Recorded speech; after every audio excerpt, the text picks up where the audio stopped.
Good evening and welcome to the home of the Linton-Stockton Miners, the home of Miner Pride.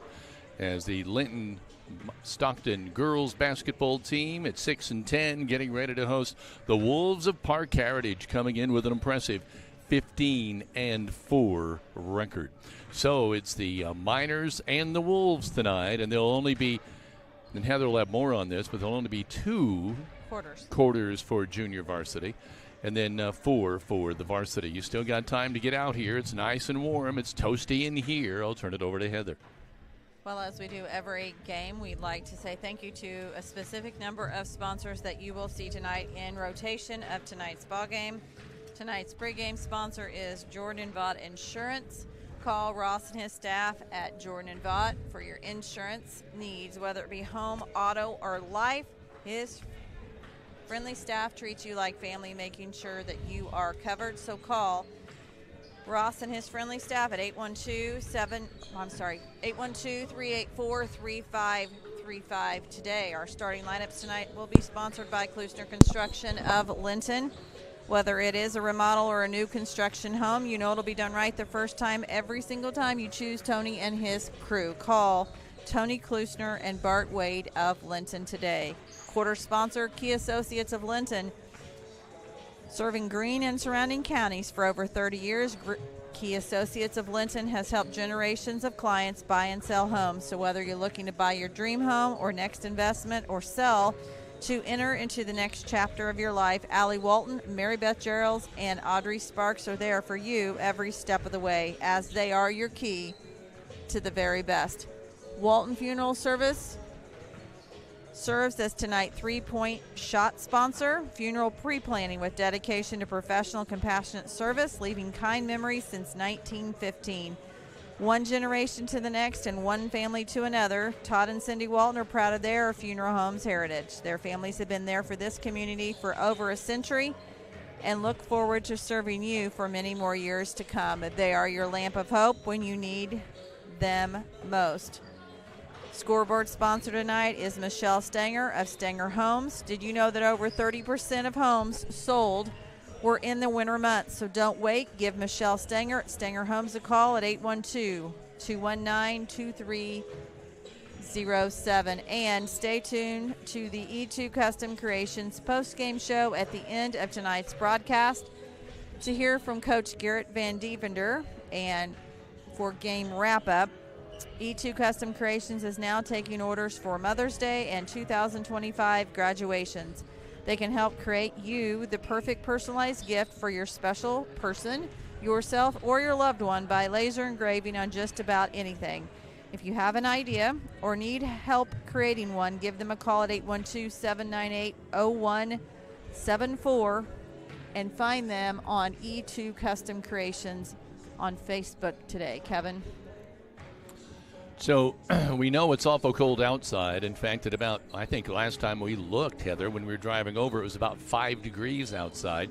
And so with the wind chill, heavens knows where it might be, 0 or lower. But it's comfy in here.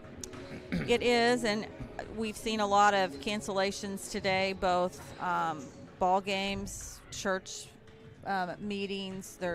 We see the food pantry tonight is closed due to the temperatures, and I think a lot of people are erring on the side of caution to not get out and about due to these temperatures. But these girls need you in the stands, and we're very excited to be able to bring it home to those that cannot get out. But, Kevin, Saturday we went to Bloomington North, and how many people were in the gym? It was a good crowd. Well, I think we can do better. The Bloomfield ball game on Friday night, when the Bloomfield ball game brought in the boys on both sides, this gym was packed.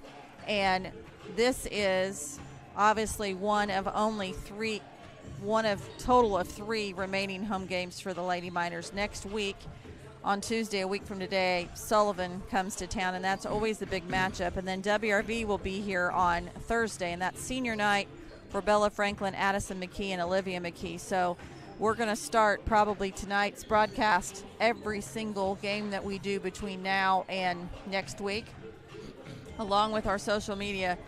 If you've never came to a girls varsity or junior varsity matchup, you need to be here in the stands. You need to show these girls some support and some love, and we're happy to be able to bring it to you so you can go home and you can watch it again on the replay. But hopefully it'll warm up next week and a lot of people will be able to get out and come in person. We're going to take a really quick time out to hear from our pregame sponsor, Jordan Vaught Insurance. This is Rader Media Sports.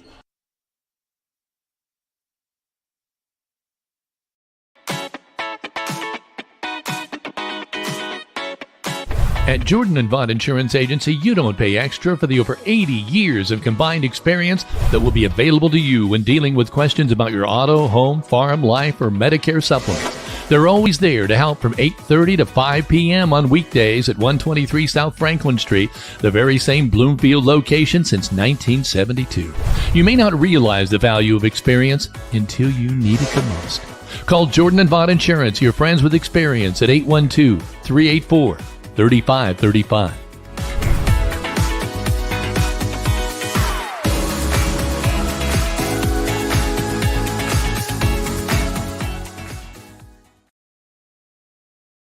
We are still about 9 minutes away from the start of the junior varsity contest tonight between Parke Heritage and Linton-Stockton. Heather, you saw something today from the IHSAA that had something to do with the pairings for sectionals to come. Is that right? Obviously, we've been announcing this on our Facebook page for a couple of weeks.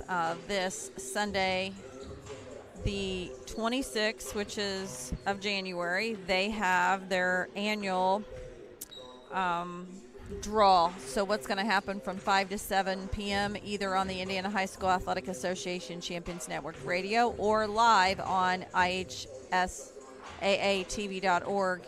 You can go in and see the pairings for all of the girls sectionals throughout the state.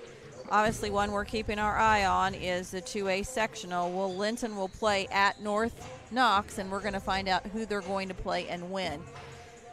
In doing a little bit of research today through the IHSAA, it's going to be a little different than last year, Kevin. Last year, we went down and covered every game at North Knox, which we plan to do this year, permitting we are accepted.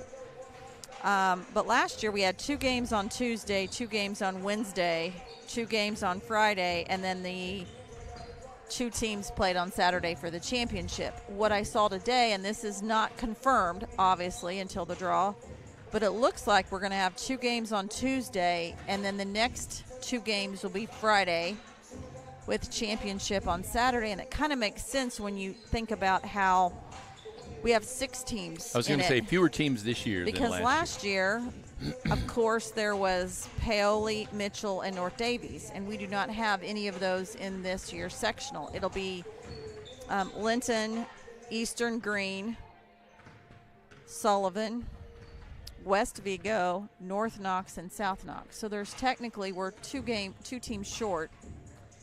So that kind of makes a little bit of sense in some respects, but it doesn't appear as anybody's going to get a bye for this year. If what we see on the internet, and obviously not everything on the internet is factual, as we should mention, but it does look really.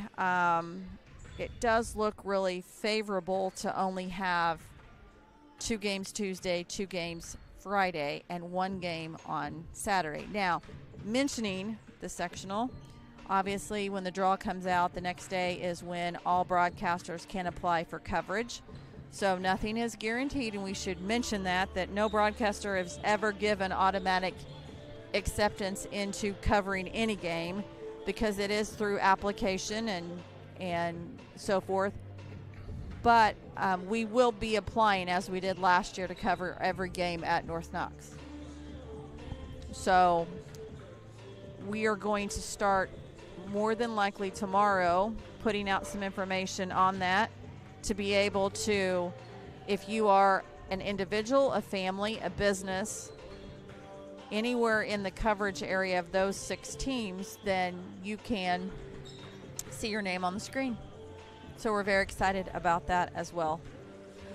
In other news tonight, we mentioned that West Vigo was going to be playing. Their game was canceled because West Vigo was out of school. It looks like a lot of Terre Haute schools were out of school today in an e-learning due to the temperature, so that affected the Shakamak Terre Haute North or Terre Haute South game at Shakamak tonight, so I know that they are not playing. But Linton is stacked. Linton has a game right now going on, getting ready to tip off in the middle school gym. They are hosting. Let me see here. Let me pull this up. I want to make sure I don't get any of this information twisted here because there's a number of teams. Our 5th and 6th grade boys basketball is currently in play at North Davies. They tip off at 6 o'clock. The 7th and 8th grade boys basketball is en route to Owen Valley Middle School, and we saw a number of those students here as we were setting up, getting ready to get on the bus. In the middle school gym is the 5th and 6th grade girls basketball, and they are playing Shakamak. And then I received word today from Darren Clayton that tomorrow's middle school boys game that will be played here at Linton-Stockton is 8th grade only. So once we get home from tonight's broadcast, we will be getting a graphic up about that, so that way all of the middle school parents are away. It is 8th grade only. We should mention, too, that tomorrow is 2-hour delay for Linton-Stockton with no 9:30 a.m. preschool class. That announcement was put out yesterday afternoon around 1:45 for Superintendent Tim Grove, and we're very excited, if that's a word to say, that we're excited that we're on that email list directly from him so we can hear it directly from him that school has been delayed. So we try to push those out as soon as they come through. I believe I got something from Big D that says something about Duggar. He's traveling here, and he is on his way to join us for Keller announcing. So we're very excited to once again welcome him back to the announcers table. Looking ahead, and I know we're talking quite a bit here, but since we are going to have a condensed broadcast of only 2 quarters for JV, our next broadcast will be Friday evening as the high school boys travel to North Davies. This is a SWIAC matchup. And then we will Saturday evening turn around and go to follow them at Owen Valley. The girls will be in action Thursday at Bloomfield for a SWIAC conference game, and then they are at Bloomington South on Saturday with an 11 a.m. JV time. Now, both the Bloomfield and Bloomington South game will not be broadcast by us. So please keep that in mind, and we will be letting everyone know that. And as you remember, last week we had a Tuesday night where the girls went to Vincennes Reveille, the boys went to Evansville Christian. And then this matchup is Owen Valley boys and girls at Bloomington South. So this is where we had to sit down and pull one team for one day and one team for another day. And Bloomington South has always been traditional in the fact that they do not allow broadcasters to come in. So that's why we chose Owen Valley for the boys. Live streamers, right? Correct. And then for the the girls, we went to Evansville Christian last week. So it's always a little challenging when you haven't played on the same day. And the weather schedule has kind of really hindered a lot of this as well. So Miners coming out, the junior varsity squad coming out and taking the court. We're still about a minute and a half away from the start of this junior varsity game between Linton and Parke Heritage. As a reminder, the junior varsity is only 2 quarters, and then we will immediately go into the varsity after their pregame show. Do we know why that's 2 quarters tonight, Heather? Did we hear a rationalization for that? We did not. I have not. Some schools just don't have enough players to. Well, they certainly look like they've got enough players. Some schools just do not have enough to dress, either due to illness, injury, and it could be shortened because of the weather. Yeah, that could be too, right. Small crowd here right now, so there's plenty of room for you if you want to come down here. And there's certainly some good eats in the concession stand if you decide to make your way here, have supper, and watch some good basketball. 30 seconds away now from the starting lineups. Well, not from the starting lineups. I don't know if they're introducing starting lineups for JV. They normally do not. Kind of looks like it on the Parke Heritage side.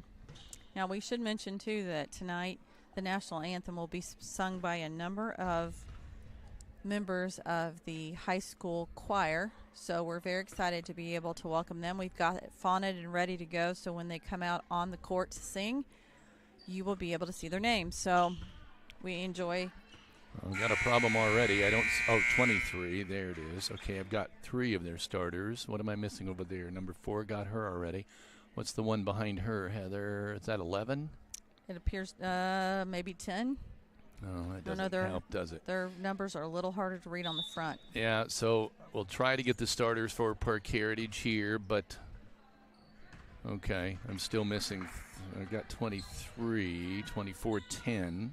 There's an 11. And I'm missing. Is there an 11? Okay, that's the 5. So the 5 for Parke Heritage. We have our first jumper on the way, and it's a sweet 3-pointer by Lila Buzenbark.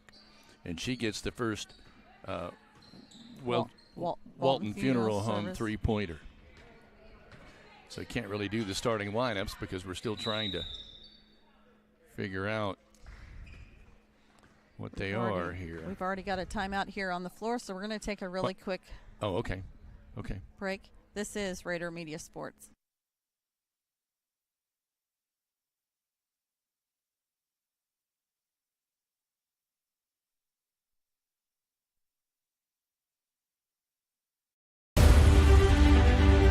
City Linton employees are dedicated to providing the best and most reliable utility service, security, and safety for its families and students. As the new mayor, I agree with the sign, "You'll like Linton." Okay, coming back now. I think now we have the starters for everybody. Sophia Franklin, Abigail McKee, Marley Remmel, Addison Gaither as Parke Heritage gets the steal.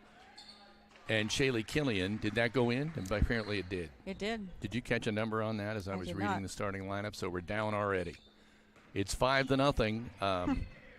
Parke Heritage on top, and he apologized for that. But every time when you just rush him out here and you can't read the jerseys, it's hard to know. So, guess we'll just say right now that Berkeley Shelsky has the basketball at the top of the key, working over on the left side. There's a nice move to the baseline. Jumper short. There's a jump ball, but it's taken away nicely by Ramsey. There's a jumper at the top of the key. No good, but she'll follow her shot. That's Shelsky. Now back out on top. Going to work it again to Berkeley Shelsky. Left side. Driving in the lane. Nothing doing there. Nice steal. Miners coming the other way. That's Sophia Franklin, and I was going to say a foul, but they call it a jump ball.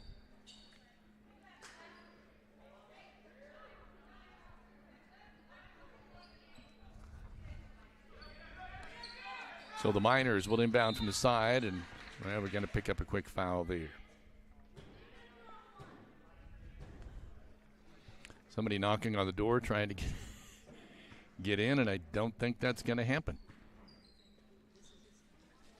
Miners to inbound the basketball. Sophia Franklin across the timeline. Goes around a screen by Remmel. She has to kind of corral the basketball before she is fouled, and that's going to be a foul on Anissa Viselli.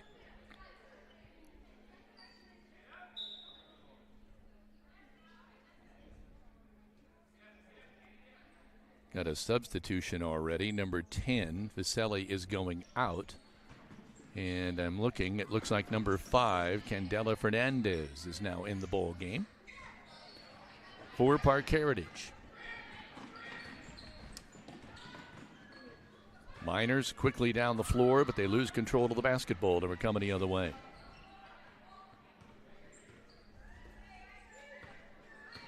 Shaylee Killian playing some tough defense out there. There's a move on the inside. They try to kick it back out. Fernandez on top to Buzenbark. Shelsky. Little hook pass out of the corner there. They try to get it on the weak side. Great pass and an easy hoop. Great movement of the basketball. Addie Ramsey will get the benefit of the hoop, but there's great assist on that play. Killian tries to dribble out of a double team. She does. Now she's got somebody sneaking up behind her. Gets it underneath to McKee, and she misses the shot. She was there at point blank, and now we're off and running with Parke Heritage. Jumper on the left side, off no good. Rebound on the weak side is cleared out of there by Shelsky. Gets it out on top to Ramsey. Back to Shelsky. A tray on the way. In and out, no good. It was about as far down as you could get, and then just ran the ring and came out. Remmel, left side jumper. Now that's up and good for the Miners. Sophia Franklin getting the first Walton Funeral Home Service three-pointer for the Miners.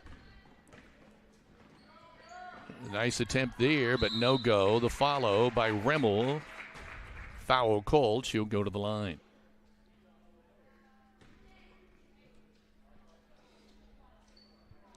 Miners trailing 7-3 on the Stanger Home scoreboard. Marley Remmel hits the first free throw.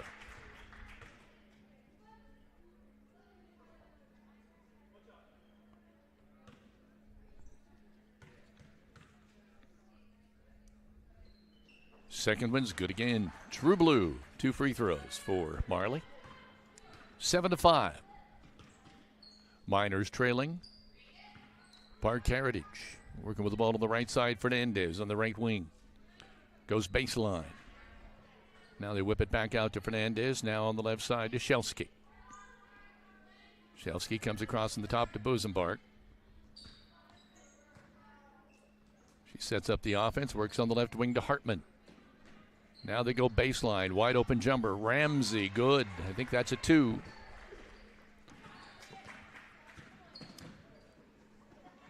Addie Ramsey getting her second 2-pointer for 4 in the game. There's a shot up and no good by the Miners. We're coming the other way. Shot off the glass. Good hustle there.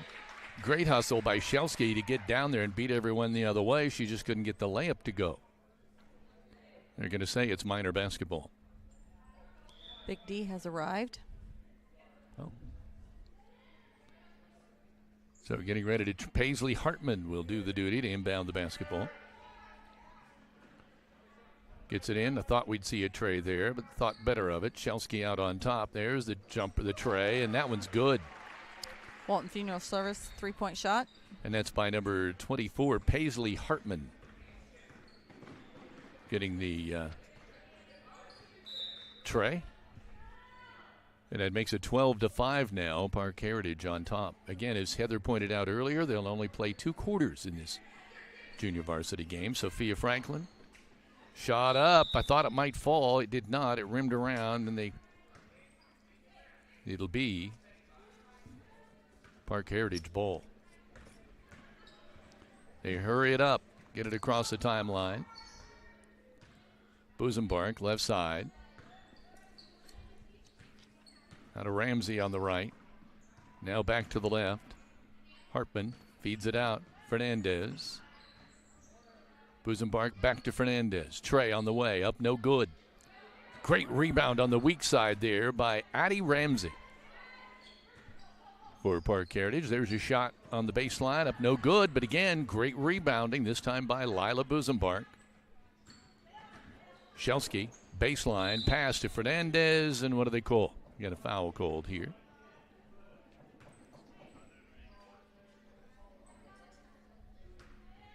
So once again, Hartman will be inbounding the basketball. Bounce pass. A shot up off the glass, no good. Knocked out of bounds. And it'll be Miner basketball. Remmel will inbound. Sophia Franklin. Autumn Trace of Greene County is the perfect setting for seniors to call home. Seniors can live as independently as they wish while enjoying as much supportive care as they may request in their daily lives from their 24-hour care staff. Call Jessica and her friendly staff at 812-699-4464 to schedule your tour. Come find out why so many of your friends and neighbors have already picked Autumn Trace as their choice to age in place. Fernandez has checked out. Vaselli has come back in for Parke Heritage. Miners with a turnover, 1:45 remaining in this first quarter. So basically, it's almost until halftime. 12-5 is our score. Parke Heritage on top. Working around the perimeter, looking to go inside. Nothing open there. Still working the perimeter. Left side, thought we'd see a shot there. No go. Go over to the right. Vaselli kicks it back. There they try to get it in. It's knocked away by the Miners. They're whipping that basketball around. There's a tray. No good. Weak side rebound again. Up by Parke Heritage, and they make it count. I think that was number 11. Busenbark getting her first 2 of this ball game. And it is now 14-5. Miners trailing Parke Heritage. Here they're having a little trouble getting the ball up. There's a ball knocked out of bounds. No go there. Great defensive play by Addie Ramsey. At Crane Credit Union, we offer checking accounts to fit your needs. We have high yield option, free debit cards, and online banking, and free checks for members 60 plus. With no monthly service fees, you can start letting your money work for you. Learn more at cranecu.org. Mullis tries to pass back. That's stolen away. We're coming the other way on the layup. No good. Again, another weak side rebound for Parke Heritage. Jumper up. No good. There's another rebound. My, they are owning the boards. There the Miners try to pull the rebound there. There's a foul from behind. Hartman will get the foul. So finally the Miners get a break there on the boards, but oh my. Parke Heritage is just owning the backboard. 32 seconds remaining here in this first quarter. Now the clock running. The Miners inbound the ball. Remmel's bringing it up. She gets kind of boxed in, gets it across the timeline to Sophia Franklin. Franklin underneath to Mullis. She wants to kick it out.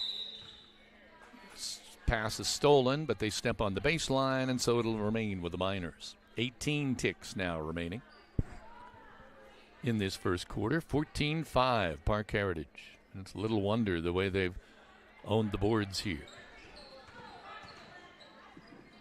Well, Miners having a little problem here again. This time it's Abby McKee who gets tied up on the floor. And let's see what happens. They'll stay. It stays with the Miners. 12 seconds remaining in the first quarter of this junior varsity game. Sophia Franklin open for the tray. Ooh, I thought that was going down. It did not. Rebound is pulled out by Gaither. She's trying to get the pass out. They're going to say she was fouled.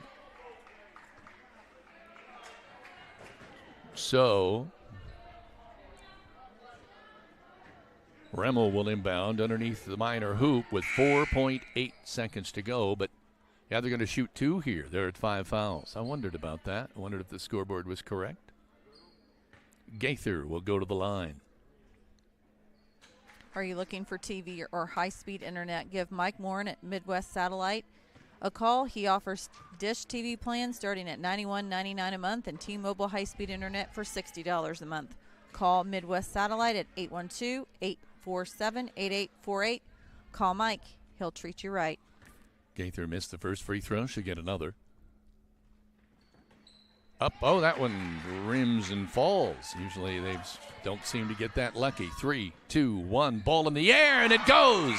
A tray. A fantastic shot for Addie Ramsey. That's her 7th, I believe, of this contest, and her first Walton Funeral Service three-pointer. That makes it a 17-6 Parke Heritage lead over the Linton Miners at the end of 1. This is Rader Media Sports.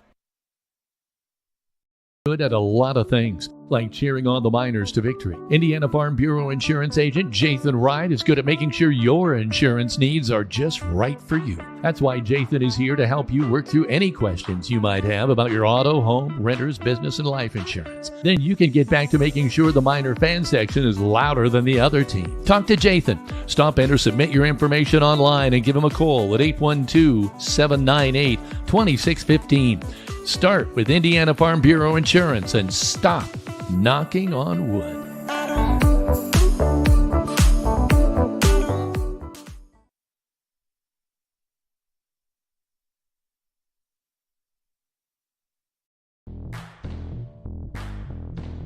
We use our sportsmen for everything around our property.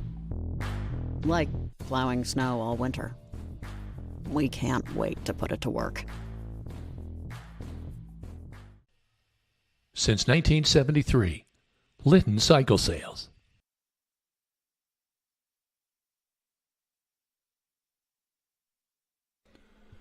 Welcome back.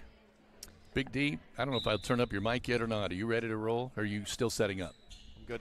All Good right. to go. Heather, I'm sorry. Were you starting to say something? As a reminder, there's only 2 JV quarters, so as soon as this quarter's complete, we're into varsity. Another 3-point shot courtesy of Walton Funeral Service. Lila Bussenbark has her second tray of the contest, and it's 20-6. And Parke Heritage threatening to just blow this one open, and there's a pass out of bounds by the Miners.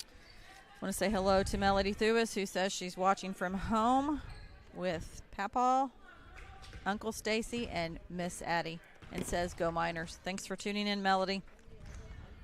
Parke Heritage with the ball on the right side. Ramsey out on top to Viselli. Now they're over on the left wing. There's a cross-court pass all the way over to Ramsey. They give it back to her now.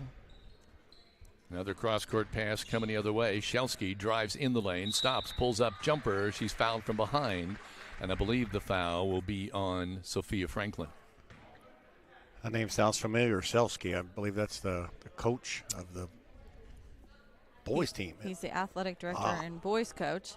He is a Bloomfield grad, and I graduated with his sister Luann. So I know his boy was a good football player as well as tremendous basketball player. Shelsky's free throw is good. Boy, 21-6. Parke Heritage just come out hitting on all cylinders. Should get another one. Hits it all net. 4 points now for Berkeley. Miners coming the other way, trailing 22-6. 6 minutes, a little over 6 minutes left in this contest. There, Killian tries to drive the baseline, comes up short. Parke Heritage off and running. Bussenberg in the lane, kicks it out. Viselli wants the jumper. 2 points for Viselli. They don't miss, do they? No, but they also don't take bad shots. They know what they're doing out here. This is a good junior varsity team. Miners coming out. Killian on the left side. Franklin wanting to go inside to McKee. So far, she has been the defense on Abby's been very tight by number 31. Now it's Ashlyn Gilligy. Gillogi? I'm not sure how to pronounce that. Gillogly, probably. Oh, somebody hit the floor. McKee hit the floor hard. she put that basketball behind her head to protect it. So. My gosh, I'm glad she's okay. That's a turnover. She was called for traveling. So Parke Heritage coming the other way. Thought we'd see something by Bosenbark there for a tray, but no go. Whip it over on the left side. Nice drive by Viselli. Up shot, no good. Another rebound pulled down by Parke Heritage. Ball goes out of bounds. It'll stay with the Wolves. We should also mention that tonight's 2 quarters are sponsored by Key Associates of Linton. Get it inbounded there to Ramsey. Ramsey out on top to Shelsky. Now back to Bosenbark, who puts the tray up and no good. Rebound is pulled down and fought for. And what do they call there? I'm not sure what they call it. Jump ball. Called a jump ball, and it belongs to the Miners. McKee to Franklin. Just under 5 minutes to play in this junior varsity contest. Miners throw it over on the left side to Killian. Killian to Franklin, back to Shaley. Franklin threatening to get double teamed here over there. Now she is, and they tie her up. Now it'll be a turnover. It'll go to Parke Heritage.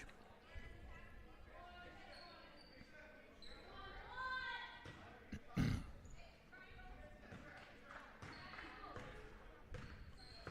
can see how fluid these girls are for Parke Heritage. There the ball is safe from going out of bounds, but not quite. The referee says stepped on the side court. Franklin Dribbles into a double team. She's in trouble again. Gets it to McKee. McKee turns, wants to go to the hoop, and they're going to call a foul.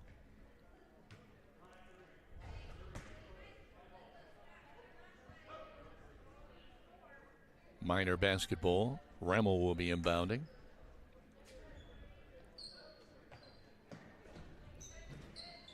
Killian. Shot up, no good. Pass. Court length pass. Ramsey gets it back to Busenbark. Shot up, no good, and that ball is going to carry him out of bounds. So it'll belong to the Miners again with 4:12 remaining here in quarter number 2, which is all they're going to play in this contest, as Heather's pointed out. 24-6 in the Stanger home scoreboard, and once again they tie up Franklin. Sophia's tied up. This time the ball will stay with the Miners.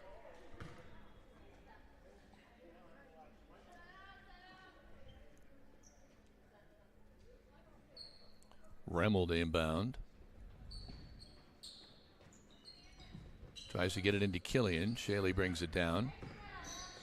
Now she's going to get double teamed, and they've got a steal. We're coming the other way. Shelsky off the glass. Gets the and one.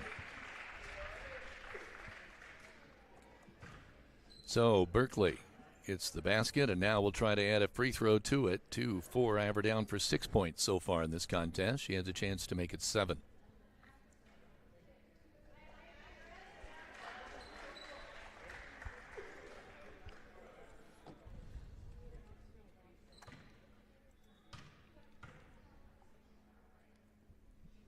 Berkeley's free throws up and good.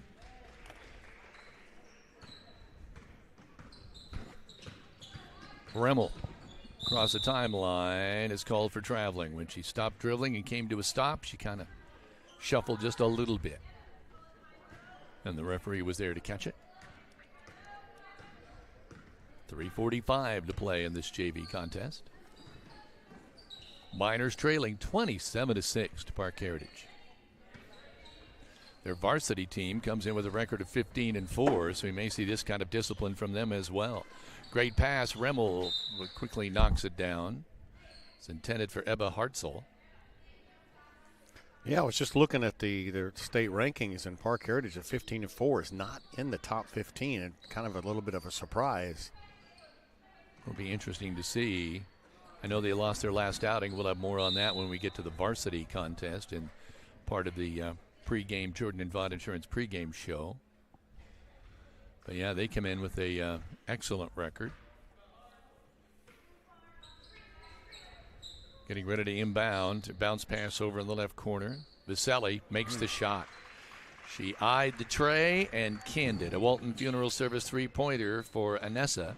And that's 5 in the game for her. 30-6. Wow. Raining threes and getting so many rebounds, I can't even keep up with them.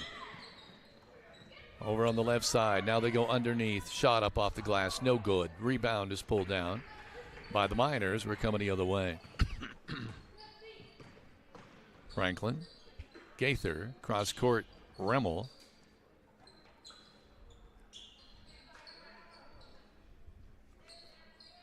Franklin with a tray on the way. No good. McKee fighting for the rebound. I don't know if she's the one they called the foul on. I think so. So Parke Heritage will inbound with 2:39 remaining in this JV contest. Candela Fernandez comes into the contest, number 5. It has been all Wolves the entire way here for the junior varsity game. They try to go underneath to Fernandez. It's batted away by Mullis. Whoops, there's a steal coming the other way. Shelsky comes from behind and steals the ball, and they'll whistle a foul.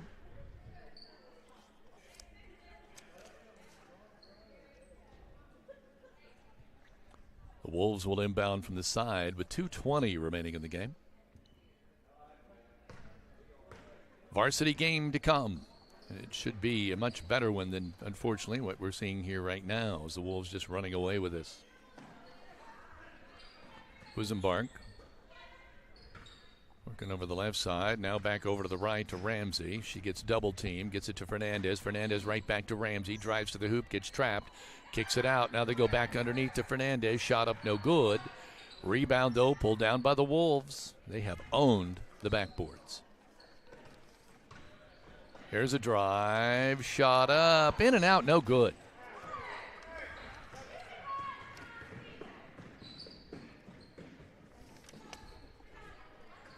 Miners get the ball to Remmel. Hartzell coming out on defense. Great defense. And now guess what? They're off and running. Busenbark passes over to Hartzell. Off the glass, no good. Busenbark gets the rebound. Kicks it back out. This time it's Fernandez. Jumper on the way. Off the rim, no good. Hartzell with a rebound. Boy, they just get every opportunity they can. Up underneath.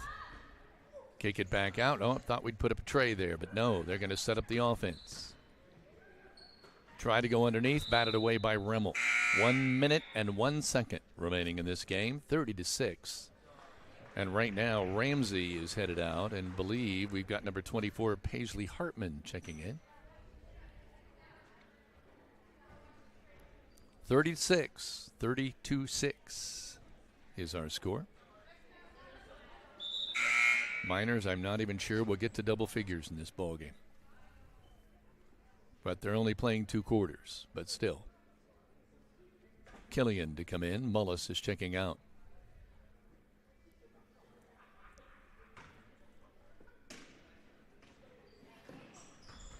Inbound the ball. Hartzell goes to the corner to Hartman. Her tray is good. Just came in the game and drills a 3.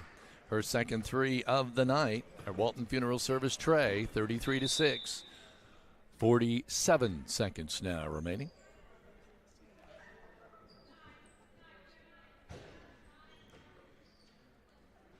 Remmel. Killian. Tries to go underneath. Pass goes out of bounds. It was intended for McKee, but Abby couldn't bring it down. It was too high. 41 ticks remaining.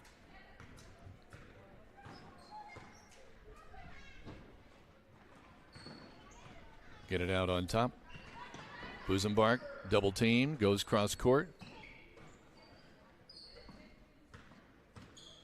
Good drive, vision. good feed to the baseline. Hartzell with a shot, up no good. Rebound the Miners. McKee comes up with that one. They have tried to get Hartzell on the scoring column. I don't know if she has any points yet, number 1, but 4 times in a row. Nope, no points yet. Remmel with the ball, just kind of dribbling it out. 6, 5, 4, 3, 2, 1, and 0. That's going to be the end of it. 33-6. Parke Heritage, the junior varsity, just owning this game from the opening tip. So we'll be back with the Jordan and Vaught Insurance pregame show with the Linton Miners hosting the Wolves from Parke Heritage when we return. This is Rader Media Sports. Some see a wrestling match. We see a 6-minute lesson in grit.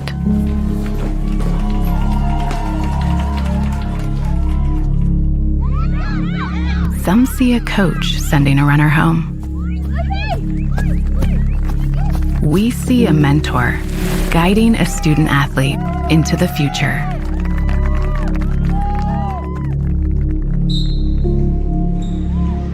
Some see a volleyball match.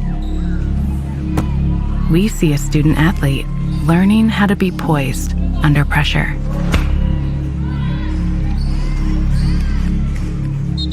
Some see a high school football stadium. We see the one place where the whole community comes together. Proud to keep education in front of athletics since 1903.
Welcome to the Jordan and Vaught Insurance pregame show as the Linton Miners hosting the Wolves from Parke Heritage. The Wolves coming in with a record of 15-4, and Linton coming in with a record of 6-10. Now Linton on a 4-game skid. They lost to Ben Davis 41-25, Warren Central 55-31, Vincennes Lincoln 48-45, and Bloomington North 54-45. And Big D, a lot of that. Big D, Dan Phillips joining us as well as Heather Rader tonight, is that they've gotten off to atrocious starts and then had to battle their way back in the second half. That's actually 5. You're skipping Vincennes Reveille, and that was probably that's right. Probably the worst of all of the games in terms of shooting. What gets me, Kevin, I watched your Bloomington North broadcast, and once again, I mean, the Miners, you just got to figure one of these nights they're going to put together all the aspects of the game because, as you pointed out on that broadcast, they were reaching the bucket.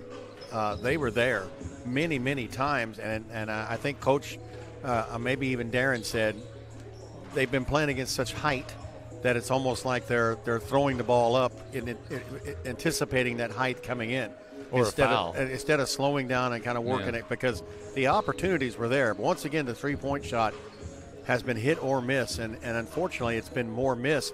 But you love the drive the kids have because they never, without fail, they come back in that fourth quarter, and it's like watching a whole different team in the fourth quarter. Now, the Reveille game, we saw that Bloomington North game.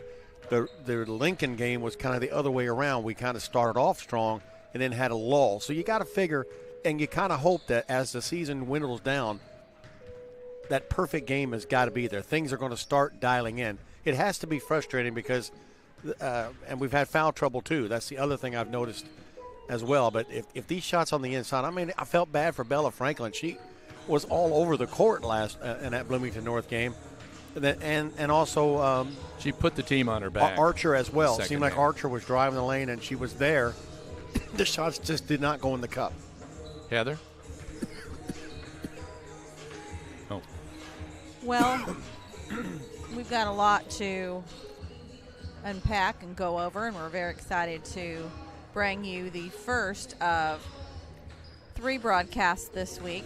Tonight, we obviously are featuring Parke Heritage here at Linton-Stockton, and then on Friday, we travel to Owen Valley for high school boys JV and varsity action as they face the Owen Valley Patriots, and then on Saturday night, we travel to North Davies Cougars on Friday, and then on Saturday, we travel to Owen Valley Patriots for the boys matchup. This is night 1 of 3 nights worth of broadcasting this week. And then next week, Sullivan comes to town to face the high school girls varsity.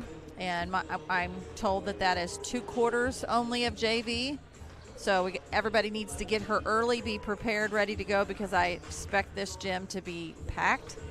And then on Thursday is White River Valley coming to Linton. This is senior night for our Lady Miners. Kevin, you and I traveled to White River Valley last night for senior night for WRV in a friend capacity, not to broadcast, but my dear friend Cindy and Jason, their youngest daughter Brenna, plays on White River Valley, and she had 35 points in that matchup. Goodness. Set 2 school records. Set 2 school records. She had 9 3-point shots in one game, and she broke the record for the most in a season for White River Valley at 54 3-pointers. And she's not done yet. And may I say, go ahead. She's got a game Thursday. She's got 2 next week.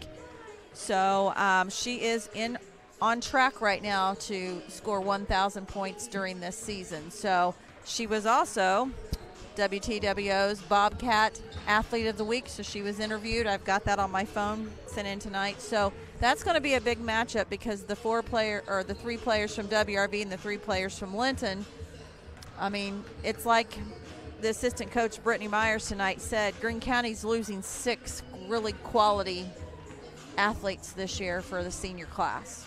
Yeah. Well, the thing I came away with watching Brenna play last night, and of course we have followed her career, but she has probably one of the most pure 3-point shots that I think I've seen all year. You give her any little bit of room. And last night, as Heather pointed out, she had 9, and they pulled her. Yeah. She could have easily had that's more. That's the thing you always got to think about. If they played 4 quarters all the time, imagine the numbers she could put up. And White River Valley, I just noticed, is number 10 in 1A with a 14-4 record. So they're making noise around the state. And you say she's a senior? She's a senior. So this is do-it-all time for her. Yeah, and she didn't force it. The team's playing really well. I'll tell you, it'll be something to watch when they play Linton, because I know Linton's got some great girl defenders up there that'll be guarding her as well. But, yeah, we just want to give Brenna a little county love. Yeah, a little county love, because that game did not get carried anywhere, and we wished last night that it would have been. We were there watching it and certainly enjoyed it. And I know Heather rolled on video of Brenna, I believe, making her record-breaking three-pointer. A couple of them, yeah. It was just it was fun to watch. Well, I should also say that I just got notification on my phone. Many of you may be aware of the Tribune Star People and Places Reader's Choice Awards, and Rader Media Sports has actually been nominated twice. Oh. So we have been nominated in the Professional Services category for Best Customer Service. That's you, Heather. No, that's all of us. And the second, we've been nominated in the Best Sports Live Stream Team. Oh, I like that. So I do like that. I guess, we and I really it. don't understand how this works. So forgive me for just a minute. I'd like to thank my writers, my producers, So what I'm seeing here, based on what they've said here, is that voting, you vote, and the person that receives the most votes, starting on March the 8th, you go to a website, you start voting, and you vote from March 8th to March 23rd. And the winner receives, I guess, a plaque and nomination. You get your picture taken and so forth. So whoever is in charge of doing that, thank you so much for nominating us. That was kind of a nice surprise here. And I'm noticing the officials down here. I noticed the one that's right here to our right, Tommy McIntyre. He's on the Vigo County Sheriff's Office that I just took pictures of a couple of months ago. He is actually the school resource officer at Terre Haute South. The other two gentlemen I'm not familiar with. I'm sure we're probably going to hear those names, but I am going to throw up here on the screen, because these gentlemen will be out here performing the national anthem. It's Brady Bedwell, Raden Kennett, Landon Tharp, Theron Hibbard, Maddox Mason, and Gregory Jarman. So you will be seeing these gentlemen take the floor here at the start of the varsity matchup. The choir has sounded great. The whole choir has sounded great. One of the things I noticed is there's a strong male voice in that choir. A lot of times the choir is a lot of girls for the most part, and this time we've got several men out there, I should say, that they definitely carry a load, so I'm anxious to hear that. We're going to take a really quick timeout to hear from one of our Minor Pride sponsors. This is Rader Media Sports.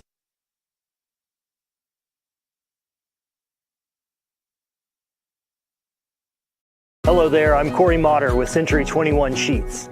Are you a first-time home buyer and you just don't know where to start? Perhaps you're looking to downsize and you need to list a property and get top dollar.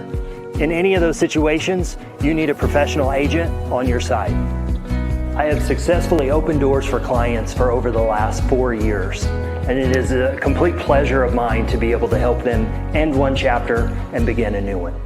Navigating the real estate market can be complex, but with the right guidance, it doesn't have to be. Let me help you understand the housing market, and let's negotiate the best deal. So together, let's open a new door and close it with Corey.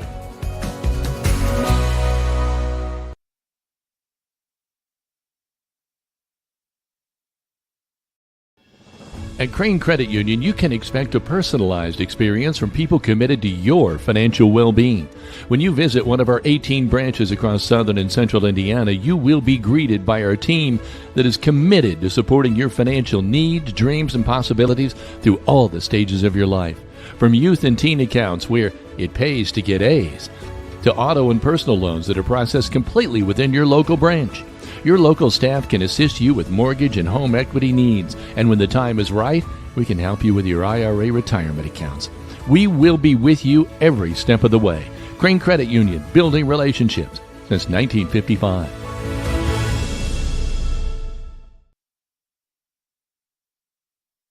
Welcome back. Oh, go ahead. Welcome back to Rader Media Sports. Sorry, Kevin, I feel like I'm kind of taking over tonight. But that was incredible the way you guys threw your voices there. I heard high and low. So, another sad news out of WTHI. Yeah, it's not going to stop, is it? Not only is another weatherman been eliminated, but tonight, after 10 years, Fork in the Road is officially done.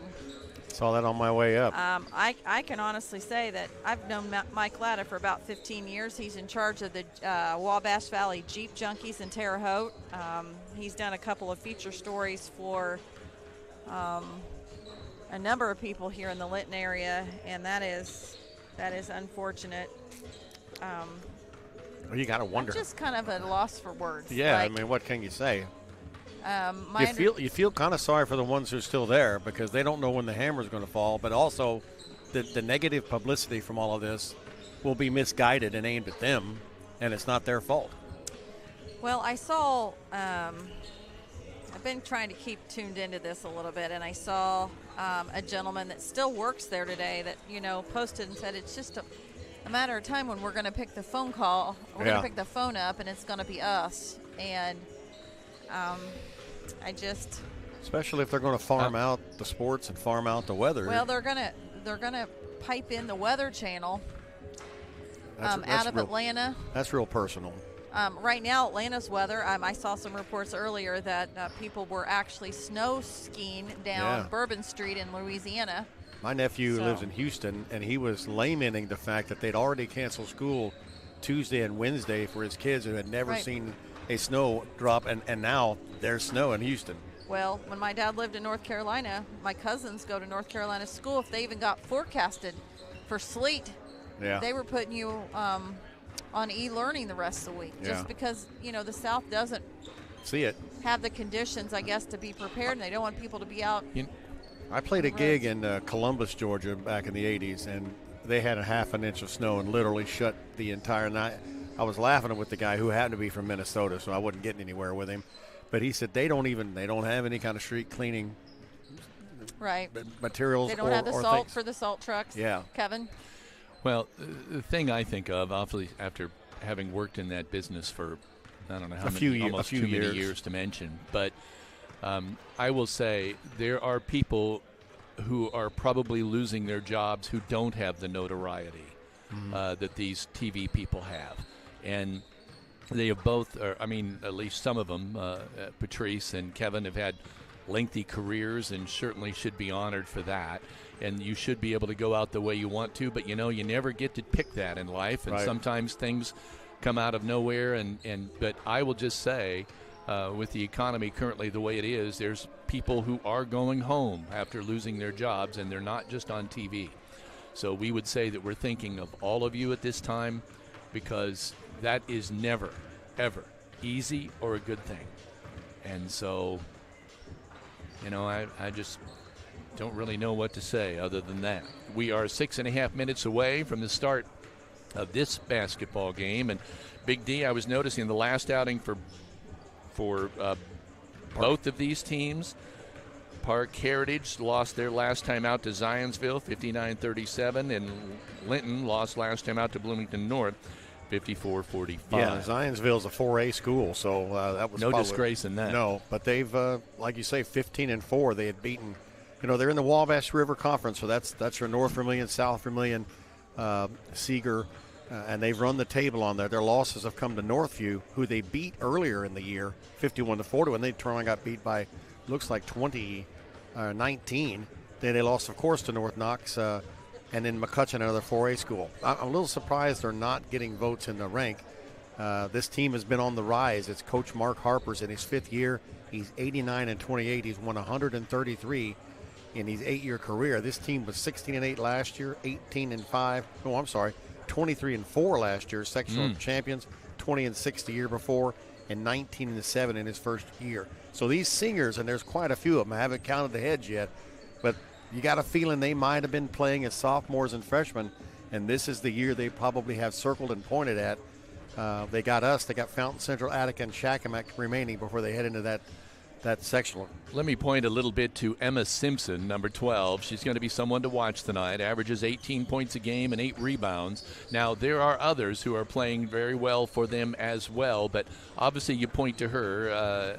Adelaide Dawn Jenkins, I believe, has averaging 12 points a game, also in 6 rebounds. So there's their double figures, but Reagan Ramsey is close with 9 points, and so they kind of have 3 people that they can go to. Yeah. And I always kind of look at a team, Big D, and think if you have 1, that's okay, but it's probably not going to do it. If you have 2, you're more competitive. If you have 3, you're to be reckoned with. That's right, because if all 3 are hitting on the same night, you're in a lot of trouble. I think a comparison maybe with the Bloomfield-Linton boys basketball game, Blake Neal did everything you expected him to do. Phenomenal. But Linton had 2 guys, Oliver with 16 and Connor Daly with another 16, and 2 guys to defend. I'll always take that. And judging, as you pointed out before, JV a lot of times is a kind of a preview into what we're going to see on the varsity side. And that JV was very, very tough for the Wolves. You got to imagine going to see more of that on the varsity side. Linton has got to get out to a solid start. The defense has always been solid for the Lady Miners, but you almost could see them getting down on themselves in that Bloomington North game, and they finished very strong. They just got to come out strong and sustain it the whole way through. So far, you could see where one minor might be playing well and try to put the team on their back. Right. But we have not seen a game where you might have 2 or 3 combined play well. It's kind of hard to pick one girl out because we've done games, and one game it's Archer drilling for 20 points, and it's next thing you know Franklin's got 15 or Addie McKee, and Audrey Sullivan is also. Yes. I don't know that she really even put up a shot last in that North game. Right. It seemed like they're getting so self-conscious about making a mistake that they're not letting the ball flow. And then all it takes is, I think Addie hit a three-pointer at Bloomington North to start that fourth quarter. And all of a sudden, who let the dogs out? So suddenly this team, again, you give them another 5 minutes, and usually there's one play, it seems like, in each of these games that doesn't go the Miners' way, and then it's over. But they keep fighting. I mean, when you start 18 down, which they did the other night, or what it was before the game before that, which is close to that. I think they were down 19 against Bloomington North. By the way, Darren Clayton, another stellar job sitting in, pulled him out of the Christmas basket. And well, actually, Heather did. Heather turned around, and he was in a row behind her. So we just picked people out of the crowd. It was nice because he just looked down and said, "You need some help," and we said, "It's up to you." And he said, "I'll sit in." He misses it. I can guarantee you. I mean, he's so good at calling games and did it for years and years. And I never had to. I've been blessed. You think about who I've got to work with in here, and it makes it so much easier. My good friend J.P. Muir, whose son Tyler's birthday is today. Want to wish him a happy birthday. Everybody used to joke say he got a 30-second time delay on that, and I'd say, well, I got a foot pedal. I can hit and mute him at any given time because you just never knew what was going to come out of that mouth. You guys kind of know what that's like, don't you? A little bit. We're still about 1 minute and 30 seconds away from the opening festivities here. Miners still warming up. The Wolves are headed toward their respective bench. And now the Miners follow suit, and so we'll get ready here for as Heather pointed out, the singing of the national anthem tonight, and then the starting lineup. Just looking down the rest of the schedule for Linton at Bloomfield, at Bloomington South, and then Sullivan, and closing out, as you mentioned, with White River Valley. I do not see those that are singing the national anthem. Don't see them yet. No, don't. You're right. I don't see them yet either, and we're a minute away. Maybe they're going to come marching out and do a little slide into the middle of the gymnasium. Kind of a show choir deal. That'd be great.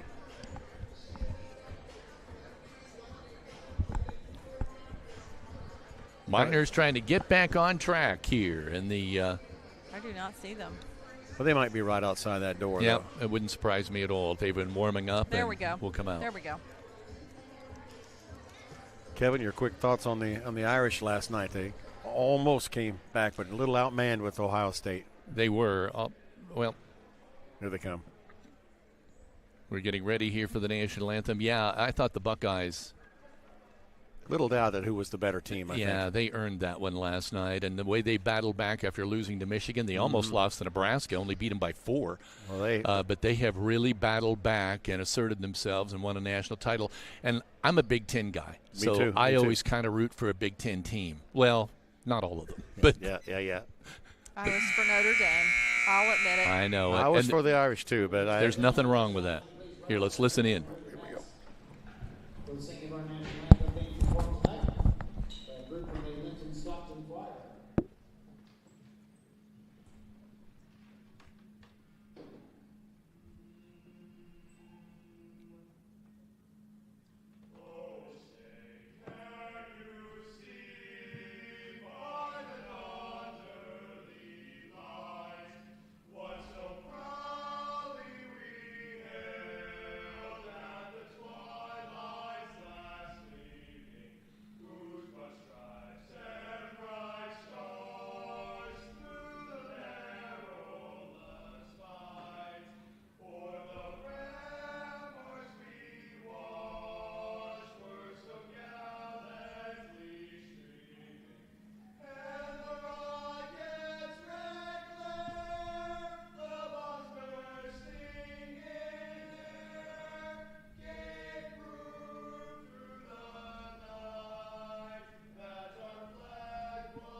Job well done.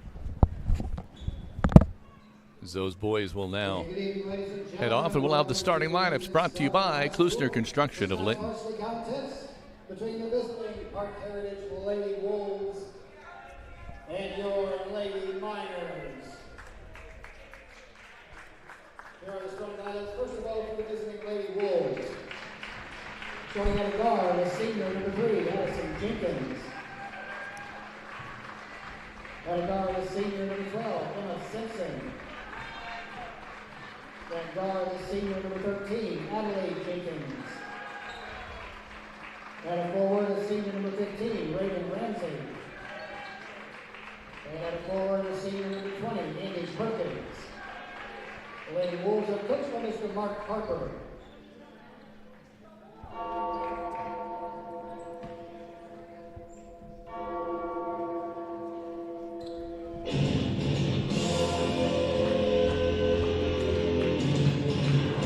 So you heard it, Addison Jenkins, Emma Simpson, Adelaide Jenkins, Reagan Ramsey, and Andy Perkins. The lineup for Parke Heritage. Linton Lady Miners.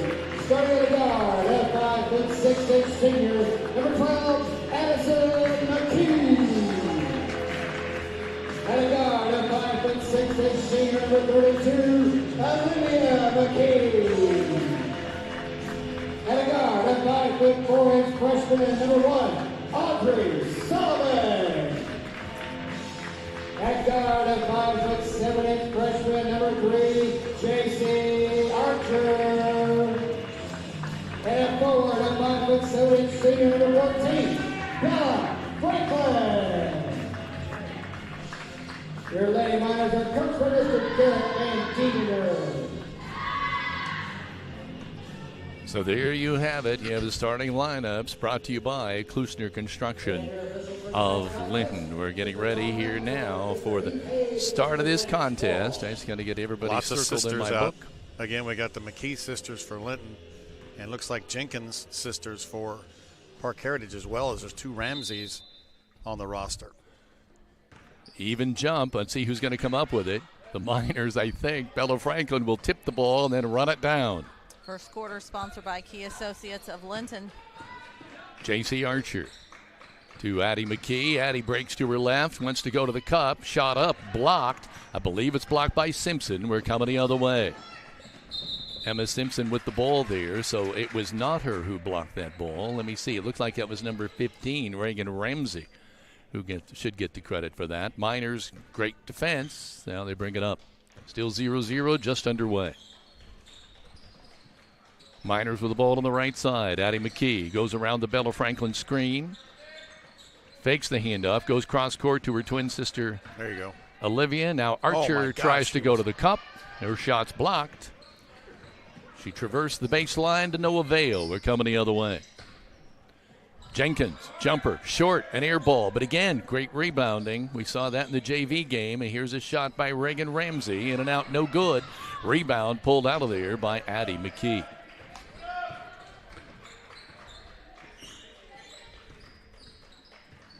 Well, I like they've driven to the basket twice, but again, it has not gone in. Archer with the ball on the right side. Really looks like they want to keep the ball out of the hands of Audrey Sullivan. Yeah, it seems that way. If you just watch that, because no one else was picked up at three-quarter court except her. Well, but now Addie McKee is very capable of running the offense. Probably saw her drive quite a bit against Bloomington North. Officials are going to let them play tonight. Yeah, great defense we're seeing here. They try to go inside to Bella Franklin. Bella pulls the ball down and then takes it to the cup and makes it, but she was fouled on the floor before she got there, so it's before the shot.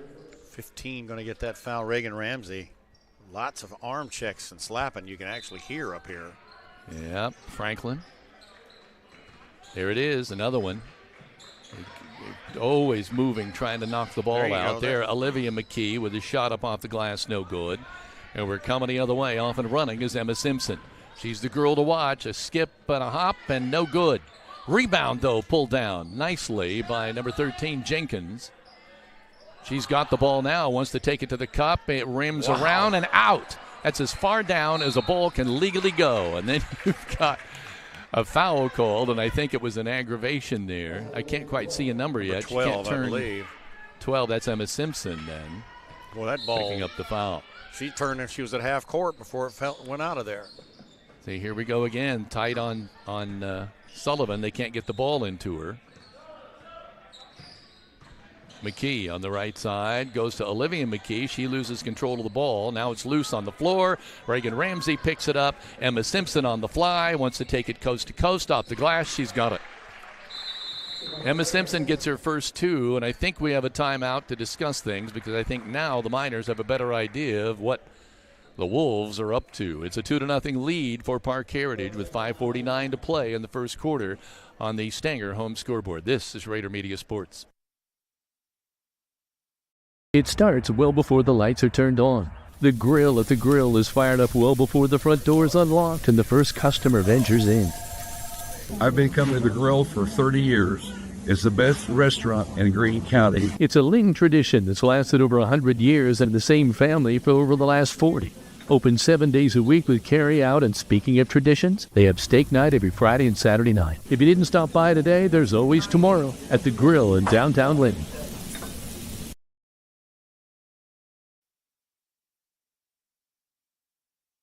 Miners inbound the ball. Sullivan across the timeline, working on the left side. About the first time she's been able to touch the ball. Bella Franklin coming around. Now cuts back to the left. Jumper in the lane. Up no good. Rebound by the Wolves. They're off and running, coming the other way. Reagan Ramsey with it. Now on the right-hand side to Simpson. Emma spins to her left in the lane. Jumper up. No good. Rebound for the Miners. Addie McKee on the fly against Reagan Ramsey. Takes it to the cup. Off the glass. No. Rebound pulled out of there by number 3, Addie Simpson. Now the ball goes out of bounds. Whose ball is it? They'll say it'll belong to the Wolves. Courtesy of Jeff Hall, Linton 5th grade has lost to North Davies 19-6. All righty. Well, thanks for that, Jeff. Once again, we're seeing a slow start. The defense is doing good, but they're getting to the basket. They're just not falling. Well, I don't think either team is eating it up here yet. No. There's only a 2-0 ball game, but it'll be interesting to see. There's a nice feed in, turnaround jumper, in and out, no good. There you go. And there's a foul whistle that's on Andy Perkins, the senior. That is the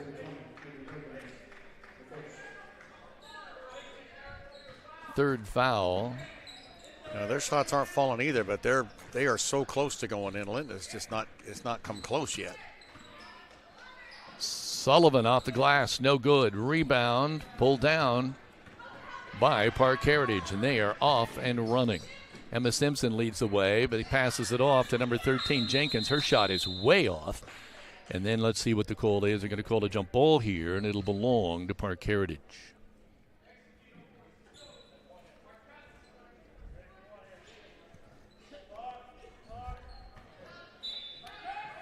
Parke Heritage to inbound. Nice feed into number 12, Emma Simpson, and it goes off her out of bounds. I love how she tried to pull her hands back like it's not off me, but it was right off her knees. And so the Miners will get the ball. And now the Miners have plenty of help. I will tell you. Let's see, what is her number? I got to get. It's hard to read those Wolves jerseys. Yeah. I think it's number. Is it 20? Who's all over Simpson. They're trying to get the ball inside. No go. We're off and running the other way. Fast break. Reverse layup. Won't fall. They're having the dickens of a time getting that ball to go in, and the Miners are as well until Addie McKee delivers on the break. 2-2 is our score. 4 minutes to play in this first quarter. Emma Simpson with the ball out on top. Looking for somewhere to go with it. Goes to Addie Jenkins. She has to run it down. Gets it out on top to number 20, Andy Perkins. Uh-oh. And there we've got a... We got an offensive foul.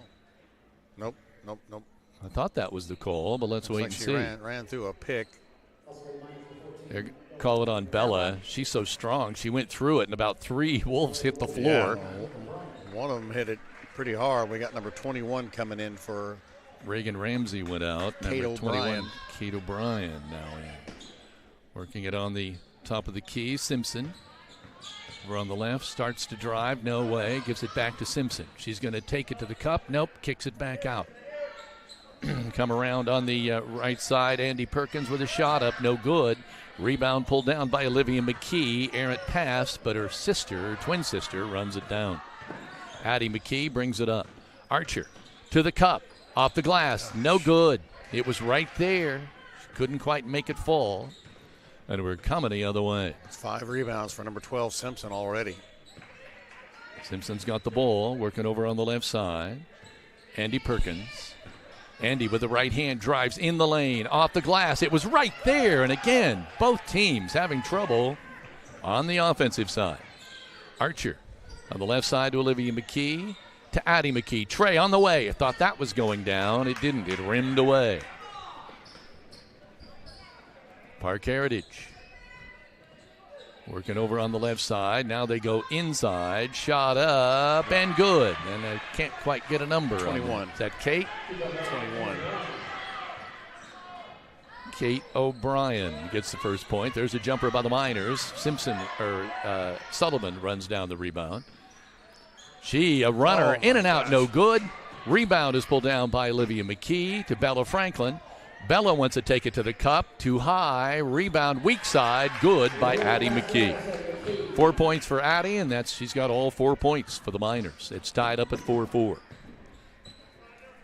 Simpson working on the right wing. Whoa, there's a travel.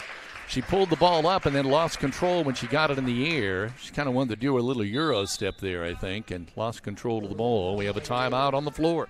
2:02 to play in quarter number 1, and it's 4-all between Linton and Parke Heritage on the Stanger Home scoreboard. This is Rader Media Sports.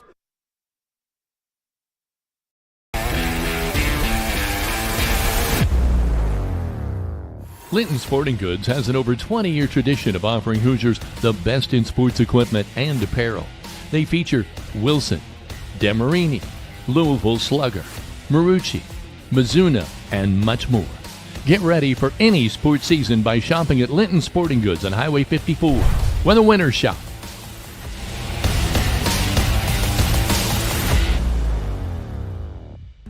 Sorry, go. Where are you going? I don't know. 2:02 remaining in quarter number 1. It's 4-all. It's time for me to talk. Ready, set, go. Addie McKee with the ball. Kevin, there's just all kinds of things going on right now. Olivia McKee on the right side. Archer. Ooh. I thought that might have been a double dribble. But what do they call there? Called a travel on J.C. Archer. 3 turnovers apiece. Boy, both these teams, neither of them seem like they can get on track here. As bad here. as the Miners are shooting 2 of 12, Parke Heritage is 2 of 11. But many of theirs have been point blank and almost down. They've just not fallen.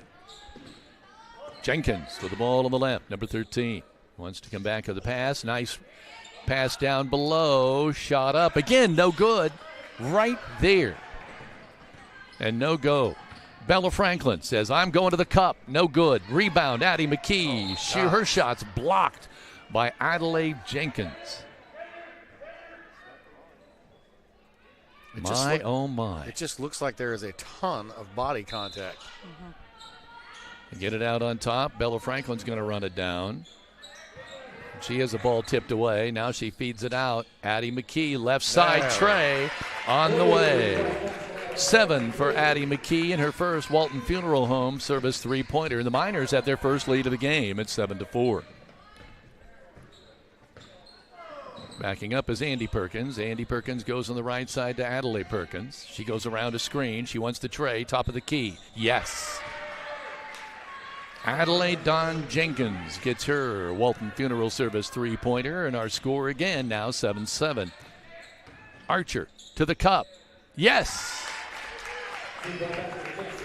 JC Archer gets on the board. 35 seconds now remaining. 9-7 Miners in this first quarter. Kick it out. Jumper on the way by Kate O'Brien. No good. Rebound pulled down by Bella Franklin. Going the other way, Archer. Lead pass off the cup, off the glass. Good for Archer. Great pass by Bella Franklin. Franklin with 2 assists, and the Miners kind of 7 points all of a sudden up by 4. 11-7. Miners have the lead. 10 seconds to go in quarter number 1. They want to go low to Reagan Ramsey. Kicks it back out. There's a runner in the lane. Just crawls up over the hoop. Emma Simpson will get that one. And so that's her 4th point of the first quarter, and that's the end of the first quarter. And on the Stanger home scoreboard, the Miners have an 11-9 lead. After a very slow start, things started to pick up. This is Rader Media Sports.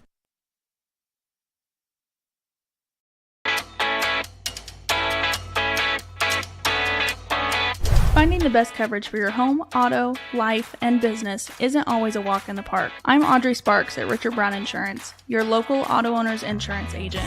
Whether you're buying your first car or starting your own business, finding the right coverage can be a challenge. With great companies like Auto Owners Insurance, I can find the appropriate coverages so that you and your family can be better protected. Come see me, Audrey Sparks, to discuss what coverages are right for you, or give me a call at 812-847-4798.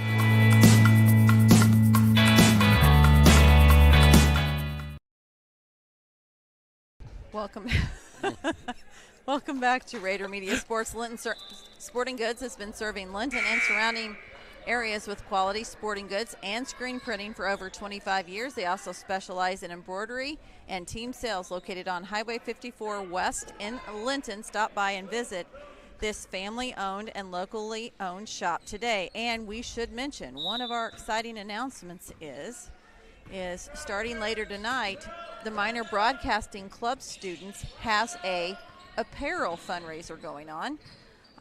And I just got the link today from Lauren. So we're going to do a little apparel fundraiser with some cool Linton Minor, home of the Minor broadcasting gear. And we offered our broadcasting students the opportunity that whoever sells the most shirts is going to win a prize. So again, point blank shot, no good. Go ahead. Be sure to keep watch on our Facebook page, as this has been in the works for a couple of weeks, and we're very thankful for Lauren getting it up and running. I like the gray one already. Yep. Key Associates of Linton bringing you this second quarter. It's 11-9 Miners. Have been up and down the floor for both teams once here in the second. And so far, no scoring. Sam got a good rebound on the defensive side of things. Once again, they had a shot right at the basket. Go into Bella. This is key right here. Turnaround jumper. Bella Franklin. Her first 2 of the night, and the Miners lead 13-9. More of that, please. Good feed from Addie McKee, and she did a nice couple dribbles, turn, and hit the hoop. Kate O'Brien feeds out to Simpson. Emma, the senior, dribbling with the left hand. Bella Franklin, as usual, draws the tough defensive assignment. Nice. There's the ball's tipped away by Archer. Nice. Sullivan comes up with a loose ball, but she's trapped. They tie her up, and the ball will stay with Parke Heritage. Tough break there after a good defensive play by Archer. That is definitely a tough break, because that was a nice poke out by Archer, and then Sullivan made a nice grab. Parke Heritage to inbound. Looking for somewhere to go, and it's knocked away by Bella Franklin. Picked up by Addie McKee. Addie dribbling in traffic. It's a shoulder by Kate O'Brien, and she did it right in front of the referee. A little push.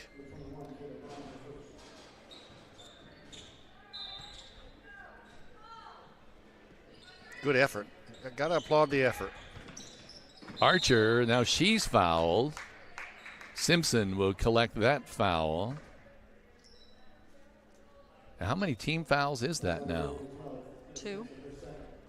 In the second quarter, that's 2 on them. Let's see, we got a couple of new players coming in here. Let's see who's, first of all, we'll see who's going in. It looks like 22, Lila Buzenberg is coming back in.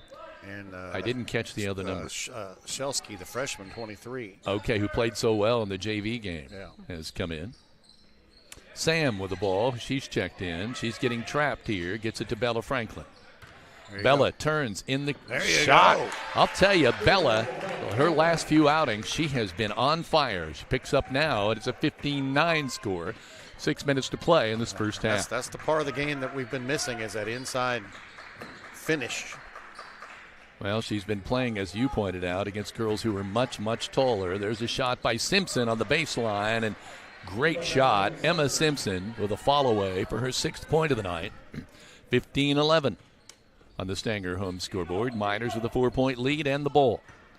Sullivan hands off to McKee. Addie, they start to double team her and then think better of it. Pulled off. Archer goes around one defender, now goes around another. Free lane to the cup and gets fouled by Reagan Ramsey. Reagan just grabbed her arm.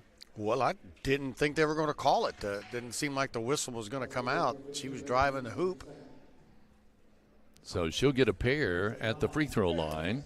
The grill is a Linton tradition that has lasted over 100 years and in the same family for the last 40. Open 7 days a week with steak night every Friday and Saturday night. You may dine in or carry out at this eatery located in the heart of downtown Linton. Sam checks out. Olivia McKee comes back in. JC will get her second free throw. She missed the first one. Hits the second one. Nothing but net. 5 points for Archer. 16-11 on the Stanger home scoreboard. Miners leading it by 5. Emma Simpson dribbling with the left hand. Now wants the team to set up some offense here. Goes to Reagan Ramsey on the left side. Now back over to Simpson on the right.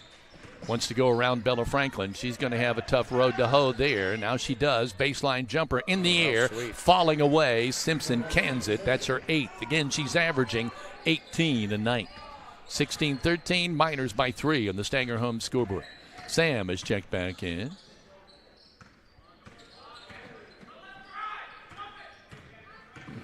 Archer. One dribble, and she pulls up. Now she got a hand off the ball. Ooh, a little push there. A lot of body contact. Sam.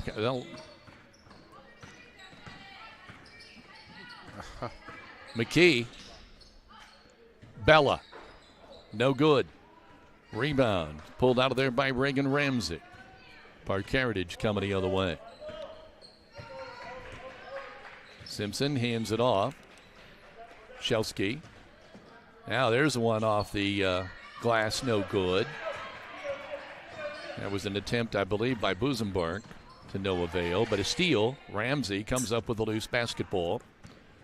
Buzenberg coming the other way. Shelsky dribbled with the left hand, shot up, no good in the lane. Archer with a rebound. Boy, these two teams are running and gunning. Sam kicks it out. Archer wants to hand it off and does to Addie McKee. Addie back to JC. Bella starts to go up, gets the ball knocked away. Simpson coming the other way. Shot no good. What are they going to call? Yeah, offensive on Simpson. Hey, that's number 3 on their star player. Olivia McKee staked out her position. Wow. Waiting for the board to catch up. I would imagine she's got to hit the bench because there's 3:24 to go. She's already there. Addie comes out, number 12. Sullivan comes back in. Sam stays in the contest as well. Sullivan across the timeline. Sam with the ball on the right side, dribbling with the left hand. Now she gets the ball poked away. Coming the other way, free path to the hoop, and it's an easy bunny for Berkeley Shelsky. Her first 2 of the ball game. And it's now 16-15, 1-point ball game. Miners have it on the Stanger home scoreboard. Sam with the ball on the right side. Bounce pass. Uh-oh. Wants to go low to Bella, and she can't do it, and they're going to say, well, I thought he was pointing this way, but then he pointed back the other way, so Miners will inbound. It was a good idea trying to feed Franklin inside. She's been... Addie McKee checking in. Sam going on. Go ahead. She's been doing well getting the ball in the hoop, but that led her just a little too far. Yeah, I think they thought she might be cutting toward the hoop, and she was, but just not right where there's a nice feed. Oh, man. Back to Bella. Boom. She cans it. 6 points for Bella Franklin. 17-15 Miners. 2:35 to play first half. Thought Olivia would take that shot. She fed the hot hand. Adelaide Jenkins gets the ball knocked away by Sullivan. Sullivan giving her fits. Now they get it out on top. Yeah, Simpson's the main ball carrier. She's sitting on the bench right now, ball carrier, ball handler. Shelsky to Jenkins. Jenkins will take the shot. Top, a great shot.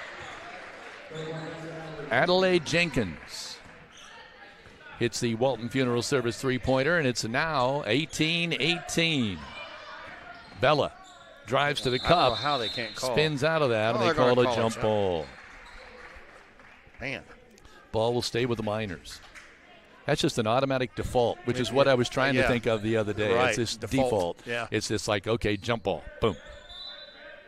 To these eyes up here, it looks like the girl just reaches in there and grabs the ball and arm, and it's Archer going to the cup. Get in there. Too hard. Rebound is pulled out of there by Ramsey. Coming the other way. Jenkins with the ball. Simpson on her. She's trying to go around her. Now tries to do a back door, and it's picked off. Picked off by Olivia McKee. Olivia has the ball, gets it to Archer. JC drives, kicks it out. Bella wide open from the tray. No good. Ball bounces high and away. Olivia McKee gets the ball away from Reagan Ramsey. How? I do not know. Back to Olivia. Archer. Out on top, Simpson. Dribbling with the left hand. Now switches to the right. In the lane. Off the glass. No good. Rebound is pulled out of there by Busenbark. Coming the other way. Parke Heritage into Reagan Ramsey. Knocked away by Addie McKee. Great defense. Franklin up and running. Sullivan off the glass. Again, no good. Rebound by Addie McKee. 2, 4, 6, 9 for McKee. Well, the offensive boards for the Miners, that is, looks like the 5th. Active hands for the Miners. A lot of deflections going on here now defensively. There's another one. Addie McKee comes away with the ball, gets it to her twin sister, Addie. Olivia to Addie. Now out on top, Sullivan. 30 seconds. Simpson driving. Why do I say that? Sullivan driving in the lane. Shot no good, but the follow is good. And who was that? That was Olivia McKee. Olivia McKee getting her first 2 of the ball game. Another offensive board. The Miners, they came out firing today. They're not going to give up a 15 or 18, 20-point lead this time in the first half. They're playing very well. At first, I think they were taken aback, but now they've gotten up to speed in this game. Yeah, they started off slow again, but fortunately so did Parke Heritage, and now they've kicked it up. Bella's going to pick up a second foul with just 14 seconds to go. She deserves a rest. Yeah. She's been playing the whole way. And guarding for the most part, Simpson. Yeah, they get it in, trying to get for the last shot. Parke Heritage shot up in the air, no good. Rebound is pulled down by Parke Heritage. 7 seconds, 6, 5. Pocket pick. Addie McKee coming the other way. They're trying to pick her pocket. She gets a shot up at the buzzer. No.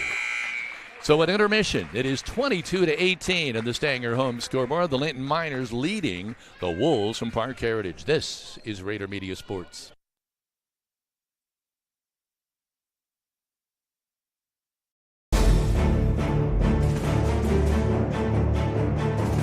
Whether you're looking to purchase or sell a home, the opportunity is better than ever. Take advantage of the falling interest rates. Real estate provides the highest returns, the greatest values, and the least risk. The best investment opportunity will not fit into a safe deposit box, but you can live in it. Go with a tradition of trust. When you are ready to buy or sell, call me, Michelle Stanger at Stanger Homes at 812-219-2307 and start packing.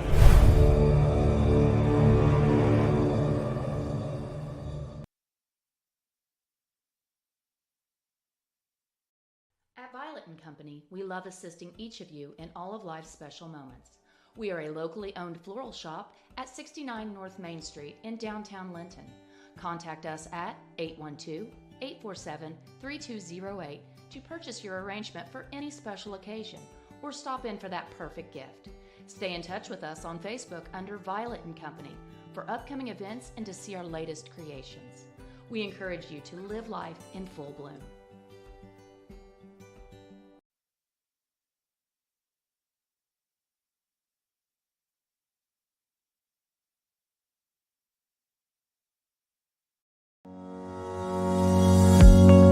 Is your family protected? Contact me, Alicia Cornelius, your Indiana Farm Bureau insurance agent, to discuss your home, auto, farm, life, or business needs. It's not just about protecting my family. Let me help protect yours too. Proudly serving Indiana, call to speak with me, Alicia Cornelius, one agent for all your insurance needs.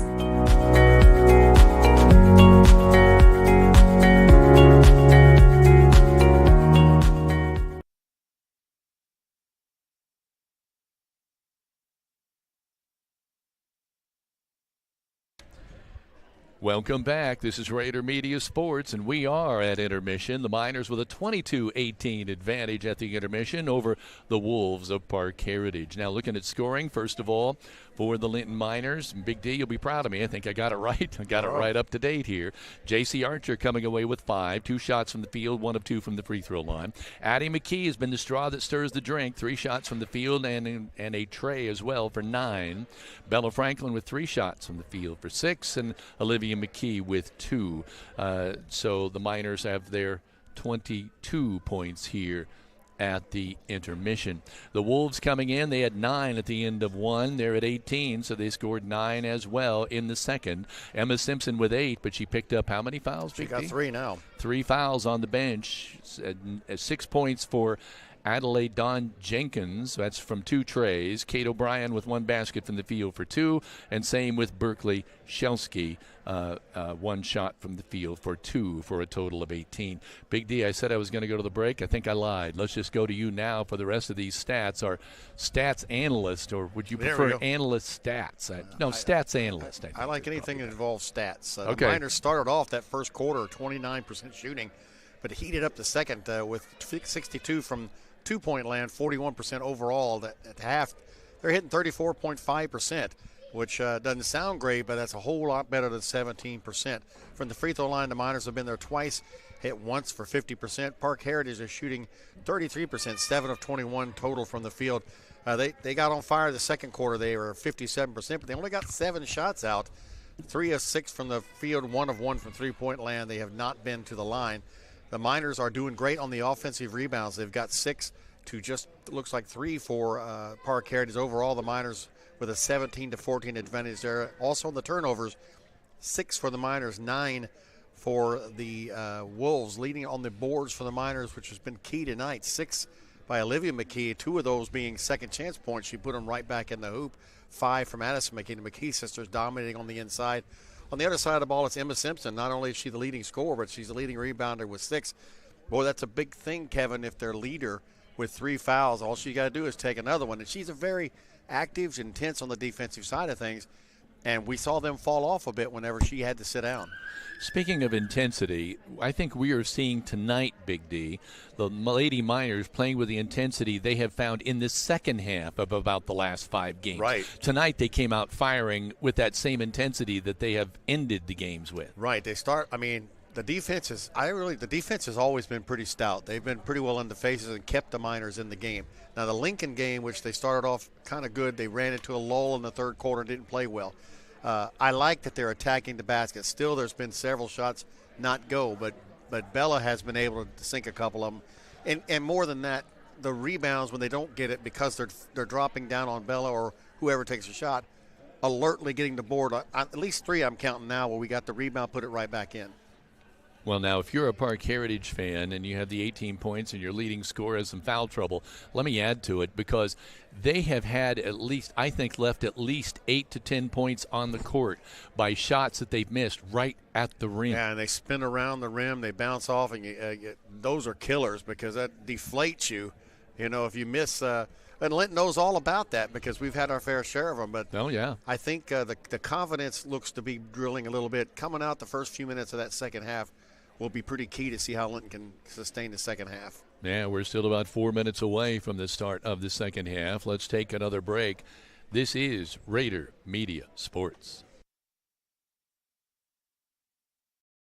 3 specialty clinics with 3 top-notch providers right here close to home. Greene County General Hospital's Team Ortho Foot and Ankle, and Surge Care are the area's go-tos when it comes to your care. Team Ortho is home to the county's only board-certified orthopedic surgeon, Dr. John Hammerstein. Dr. Matthew Parmenter is a board-certified foot and ankle surgeon with more than 35 years' experience. And board-certified general surgeon Dr. Cam Gabrielson is trained to diagnose a wide range of diseases that may require surgery. Team Ortho Foot and Ankle, and Surge Care, the trio you can trust. They're all part of the Greene County General Hospital family. Our family, caring for yours.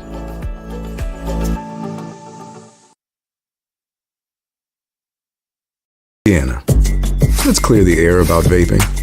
Glue, rat poison, paint.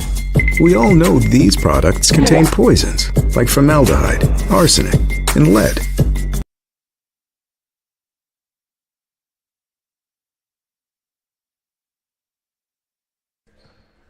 Welcome back to Rader Media Sports.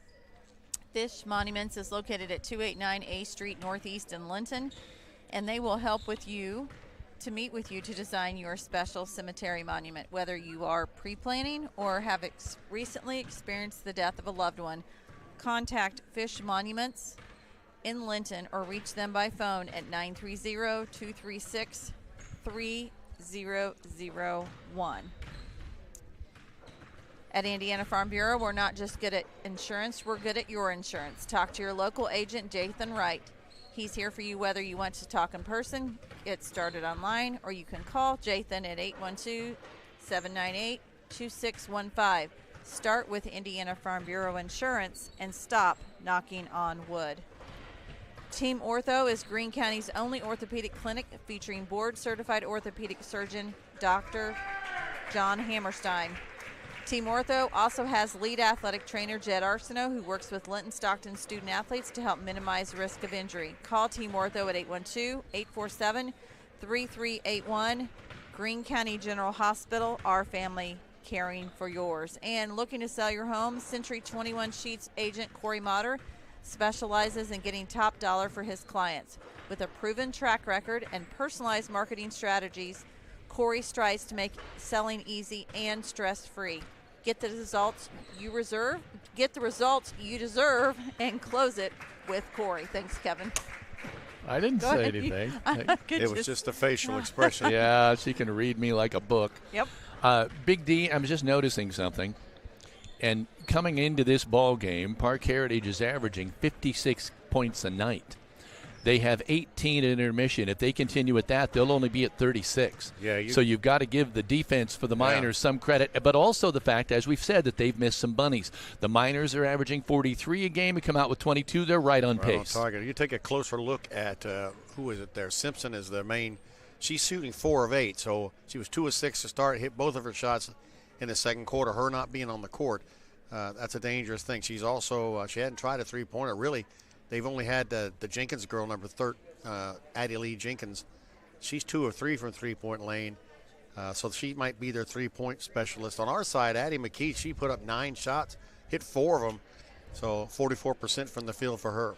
I think they started out thinking that they needed to disrupt Audrey Sullivan, but they quickly shifted when we realized Addie McKee is as big a threat or more so than Audrey Simpson. And you think back to the beginning of the year when Audrey Sullivan had so much, first game in the varsity, and they really pressured her quite a bit.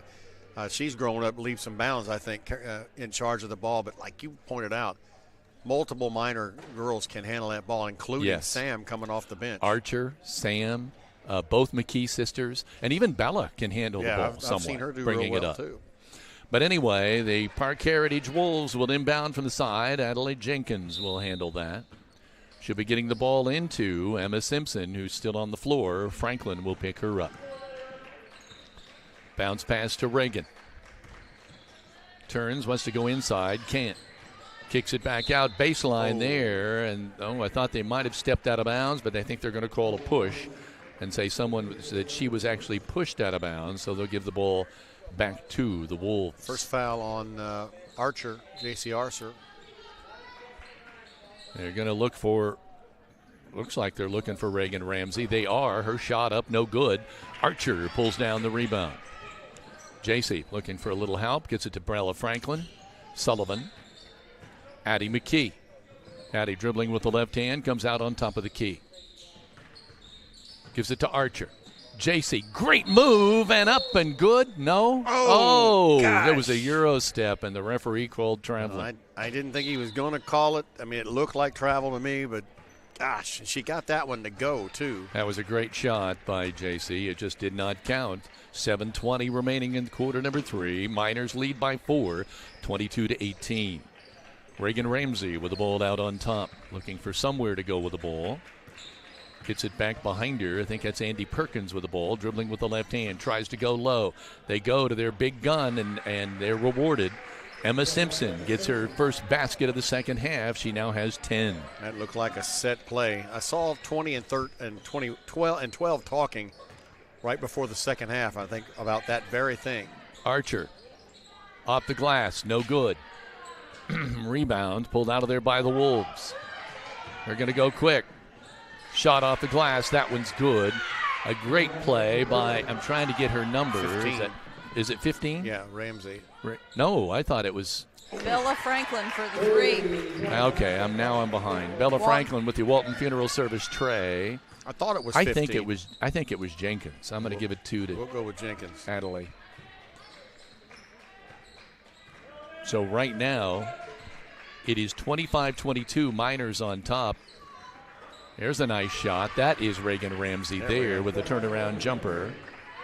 And Reagan has her first 2. She's been so active, it's hard to believe. Mm-hmm. Nice spin move in there. Now trapped is Addie McKee.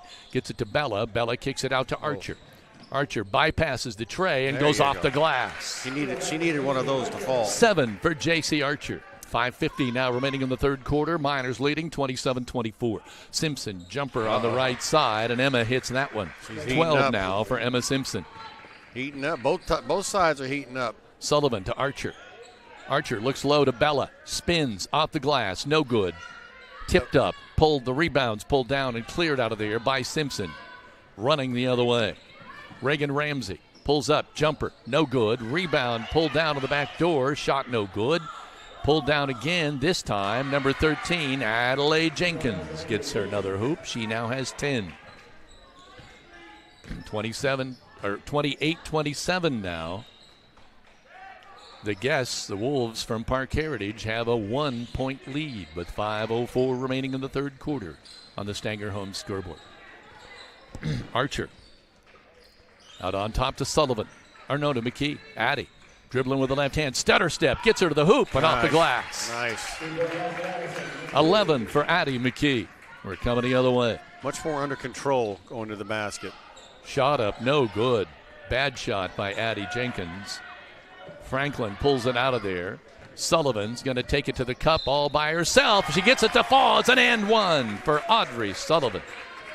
And she needed that too because she's gone to the hoop a few times. 4:34 remaining in this third quarter. 31-28. Miners now with a 3-point edge and try to make it 4. Her foul was on 3. Addison Jenkins. The snow and cold are plentiful this year, so watch out for the ice. Make sure your vehicle is protected now. Call Audrey Sparks at Richard Brown Insurance to melt your worries away. Sullivan with a great shot for the free throw and gives the Miners a 4-point edge at 32-28. Emma Simpson bringing it up across the timeline. Just walking it up. Bella Franklin to pick her up. Goes between the legs, trying to do some shake and bake. Shot up, no good. Rebound, Addie McKee. Miners off and running. Gives it to her sister Olivia. Now back to Audrey. J.C. Archer to the cup. Off the glass. She gets it. She uses her body to balance against contact as well as anybody. Yeah, she does. Simpson coming the other way. Jumper. Emma's taking this on her shoulders. You can tell. She has 14 now. She's averaging 18 tonight. 34-30. Miners lead by 4 with 3:53 remaining in the third on the Stanger home scoreboard. March Madness Sand Hill Crane Festival is brought to you by the Friends of Goose Pond in partnership with Goose Pond Fish and Wildlife Area. Kickoff is Valentine's Day, Friday, February 14th, and all day Saturday, February 15th, 2025 at Humphreys Park and Goose Pond Visitor Center. Visit www.friendsofgoosepond.org for more information. Brock Anderson Construction is your go-to for home repair and building needs. With over 25 years of experience in the construction field, he strives to have you come home to quality. Call Brock at 812-798-5583, and he says, go Miners. 3:53 to play, quarter number 3. We've got a good barn burner going here. 34-30, Miners by 4. Came out of that locker room firing. They both have upped their shooting percentages to 42 and 41%, considering that was in the teens to start the game. I like how the Miners have switched who brings the ball down a lot. Now Archer's bringing the ball down. Shows their versatility. Archer going to the cup, kicks it out. Olivia McKee for the tray. Up, no good. Rebound is pulled out of there by the Wolves. They're off and running. Simpson passes it off. Dribbling inside, shot up off the glass and good. I believe that's Busenberg, isn't it? 22? Is it 20? 20, That's hard to read. Yeah, Andy Perkins getting that basket. And she showed she can handle the ball, too. Yeah, her first 2 of the contest. Sullivan with the ball out on top for the Miners. They have a 34-32 lead, a precarious 2-point edge. 3 minutes and 5 seconds to go here in the third. Archer dribbling with her left hand on the left side. She's got it. Goes to Franklin. She gets it free path to the cup and can't make it count. Coming the other way. Perkins to Simpson. Shot up, no good. Rebound, Archer pulls it out of there, gets it to Bella Franklin. Bella's off and running. Goes to Sullivan in the corner. Now she drives to the cup. A little runner. No, Golly. Can't buy him. Now they're going to call a foul on Addie. Oh, I thought it would be someone out of bounds. Wasn't she out of bounds? I mean, the girl was. Now you're right. They called a foul. Boy, they've reverted back to those little jumpers on the inside, just not getting them to fall. Boy, great drives by the Miners. Yeah. They have really gone to the well here.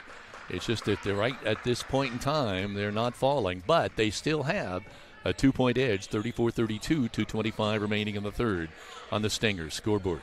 So Emma Simpson. Number 12, Emma Simpson, is actually headed to play basketball for Marion University in Indianapolis this fall. Not a shock. She's and good. Adelie Jenkins is going on a full ride to Judson College in Chicago next year, and we want to thank Wendy Jenkins for sending us that information. Thank you, Wendy. That's great. You can see it because both of them, I mean, there's a lot of talent on this floor. Now, I'm not sure what's going on here. Is it referee? They've kicked somebody out. Talking to the crowd? They have kicked somebody out of the stands. 2 people have been kicked out. Where? Oh, my gosh. So we've got a timeout here. The referee has had it.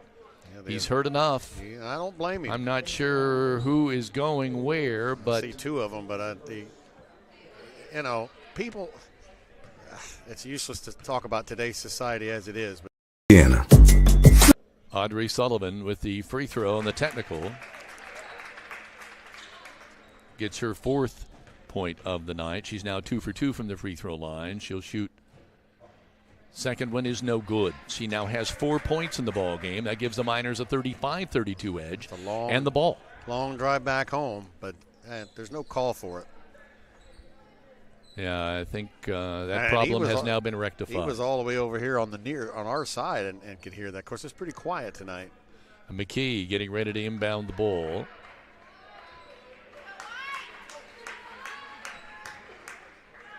Olivia McKee still, the referee still waiting. Now they have the go-ahead, and Addie McKee coming the other way. Nobody's going to argue with Officer Goodman down there.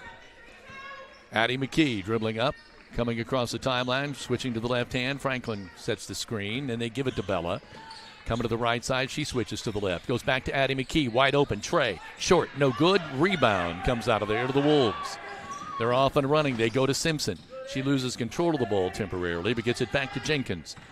Now Andy Perkins now out on top. There's a Trey on the way. No good. Rebound, Archer. Oh, she's hit from behind and hit again. And Franklin comes down with the ball. Cross court, left side. Simpson on the baseline. Gets it back to Olivia McKee.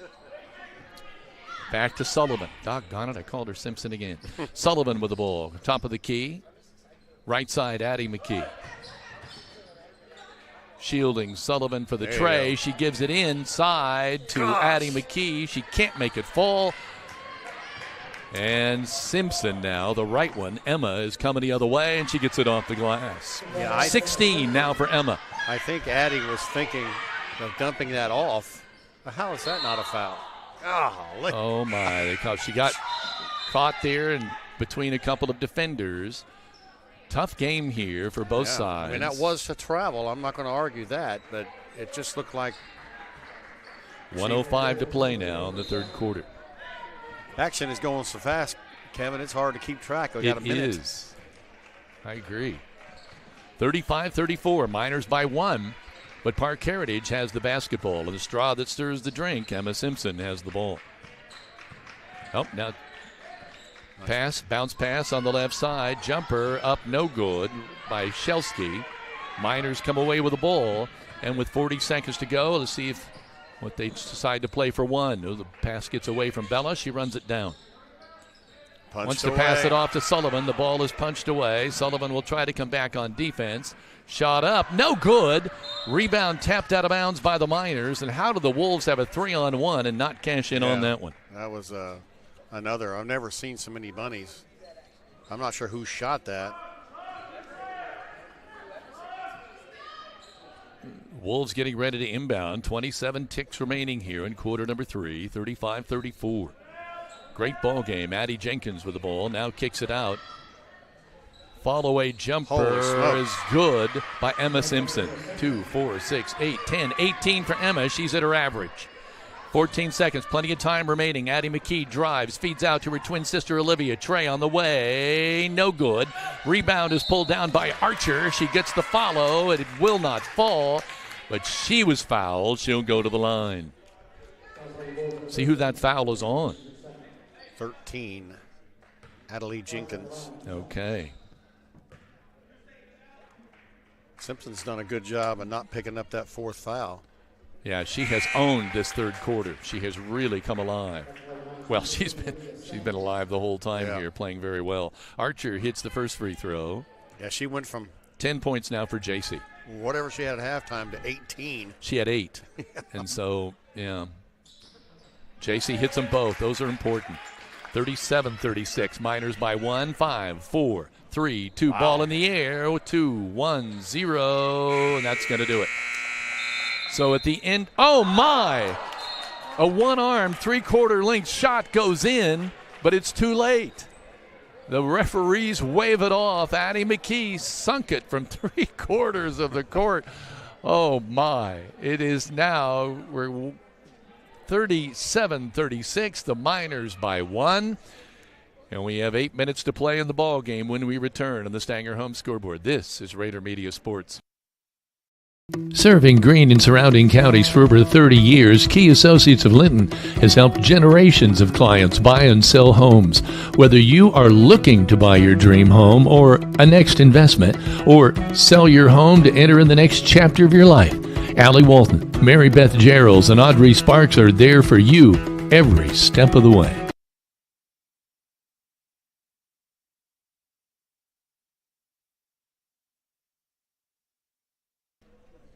Welcome back to Rader Media Sports, and we're going to quickly here read a sponsor ad from Save-A-Lot.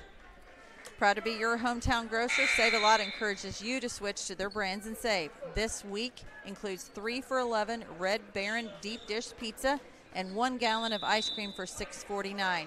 Remember to shop early for Valentine's Day with sweets that say it all. Remember to shop the dot What do we got here? Save a lot. Everybody was kind of stunned. I guess nothing. Want to point out Emma Simpson was 5 of 8 in that quarter, 62.5%. The team shot 50% from the field in that third quarter. Linton with 38.5.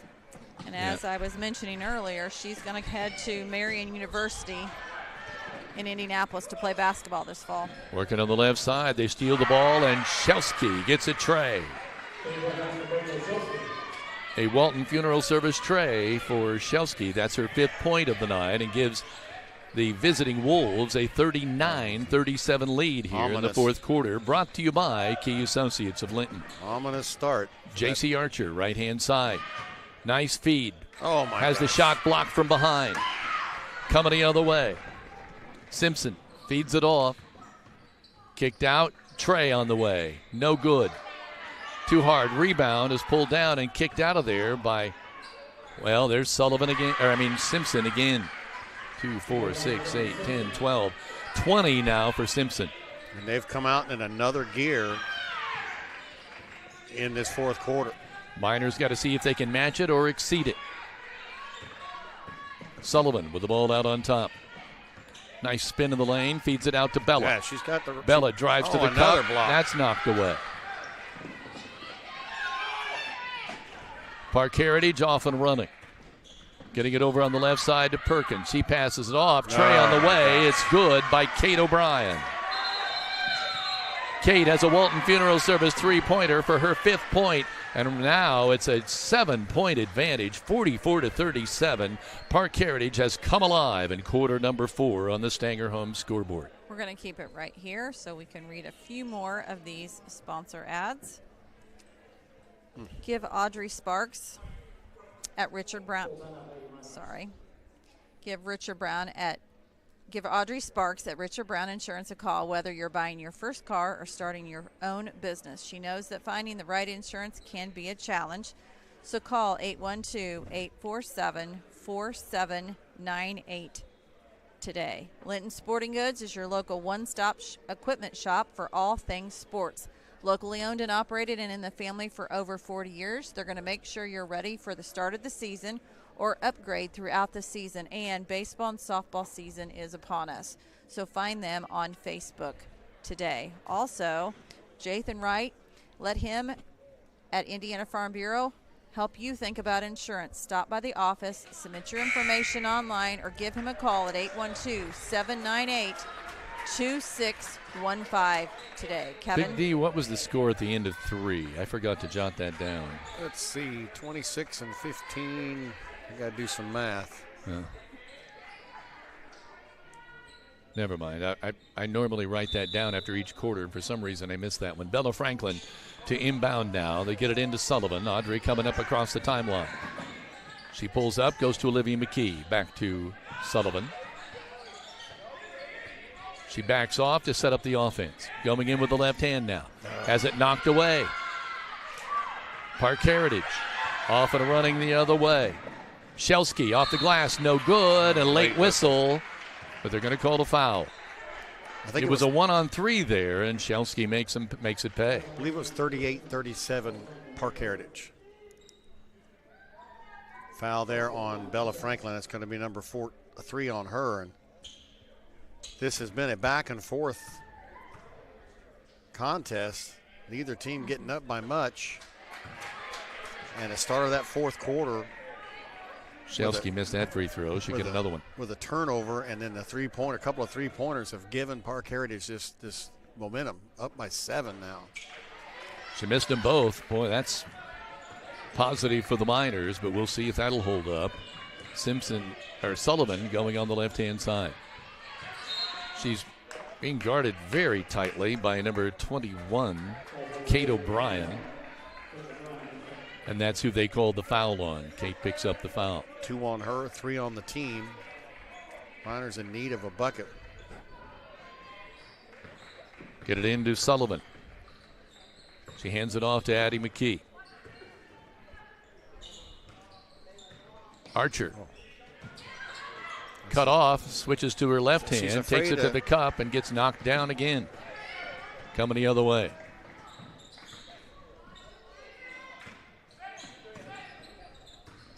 Get it on the baseline to Simpson, and they kick it out. Trey on the way, no good. She pushes off. Rebound is out of bounds. Minor basketball.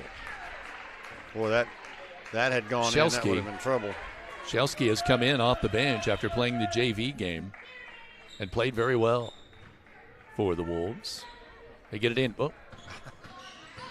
Sullivan coming the other way. Gets it to Franklin. Tipped away.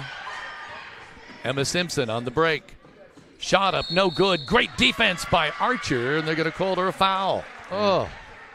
It was one-on-one, and Archer won defensively.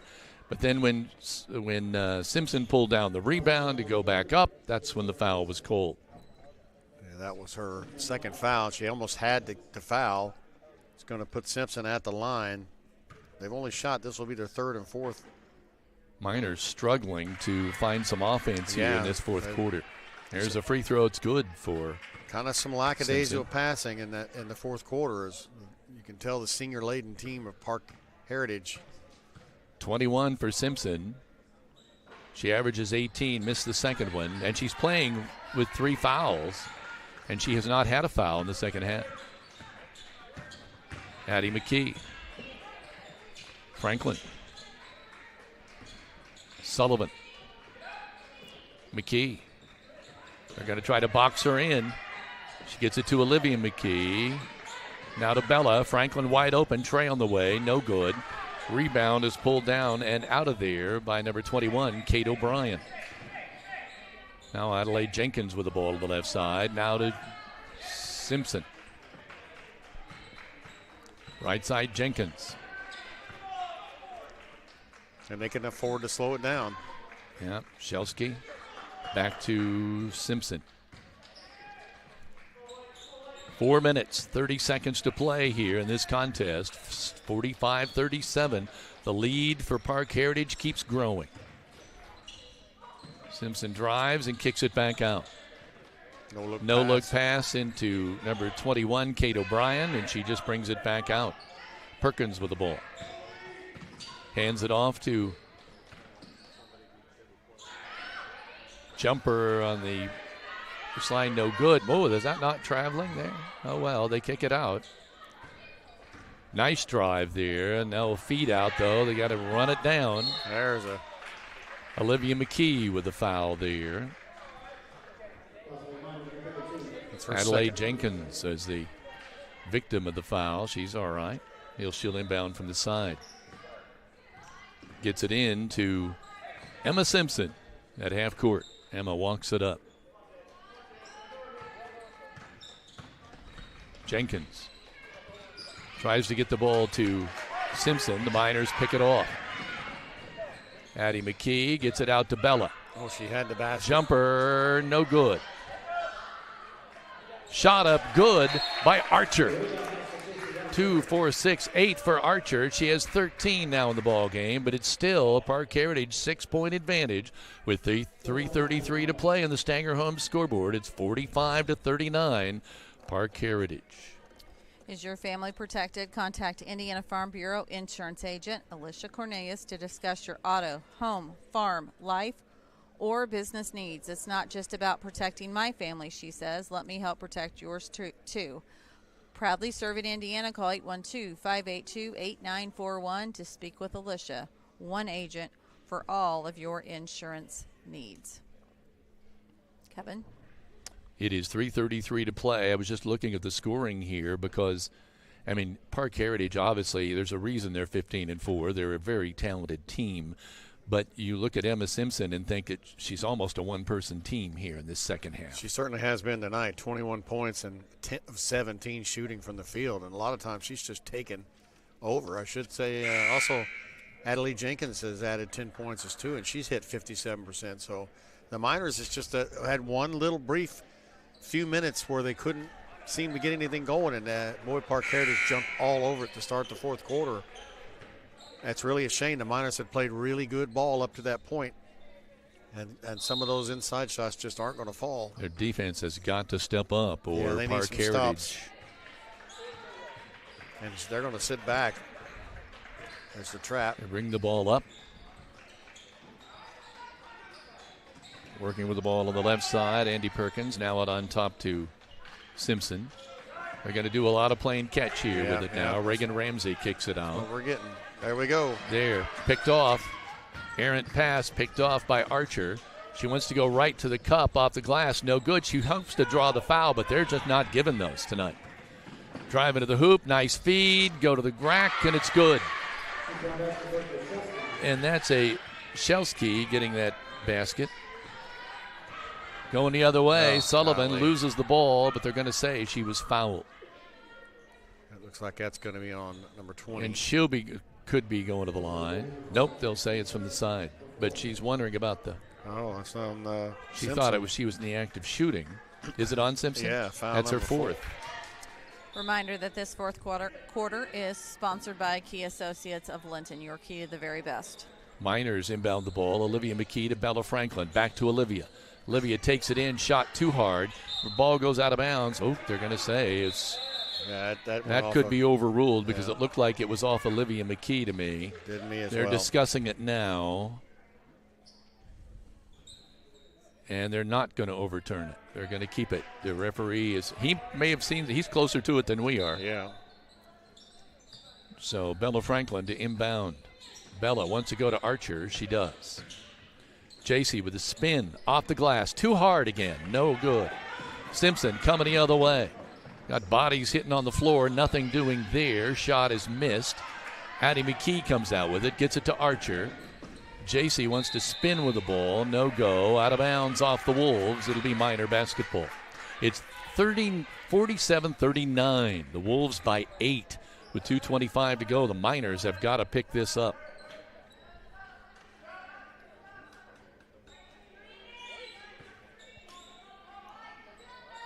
They get it into JC.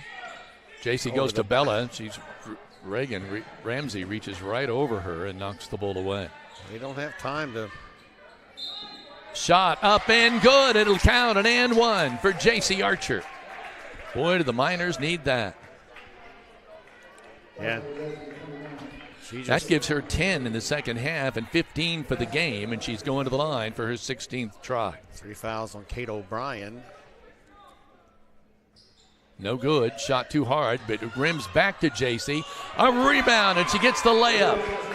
2, 4, 6, 8, 10, 12, 17 for JC. It's 43-47. Miners trailing by 4. Okay, now they're still there. in this Loose ball. Franklin gets it away. Gets it to Sullivan. Off the glass. Yes. Miners now trailing by 2, 47-45. A blitzkrieg of points from the Miners gets them back in this game with 1:56 to play. It's still 47-45. Parke Heritage by 2. But oh my, is this close. Stay tuned. This is Rader Media Sports. We use our sportsmen for everything around our property. Like plowing snow all winter. We can't wait to put it to work. Since 1973, Linton Cycle Sales. We take pride in our funeral homes and value the friendships we've made for over 100 years. It's those friendships that make us work hard to be the best. You have my personal guarantee that we will always strive to earn your trust.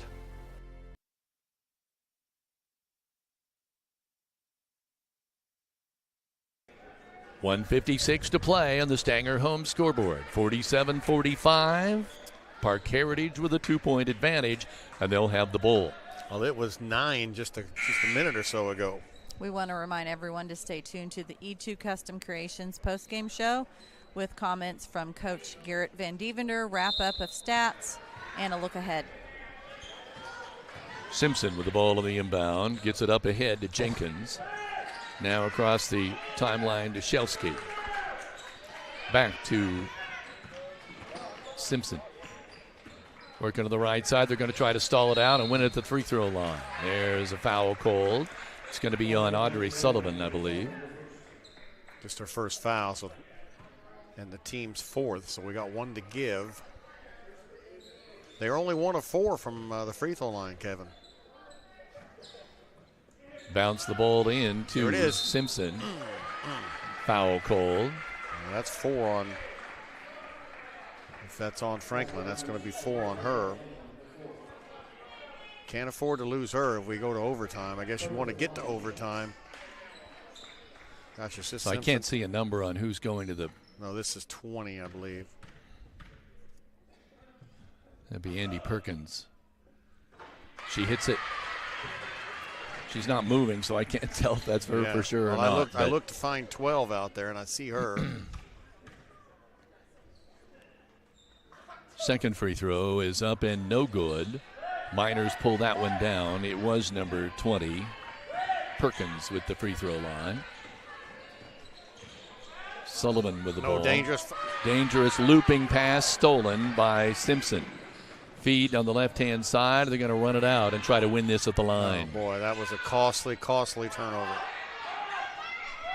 Now you almost have to foul. Reagan Ramsey kicks it back out. Perkins. Simpson.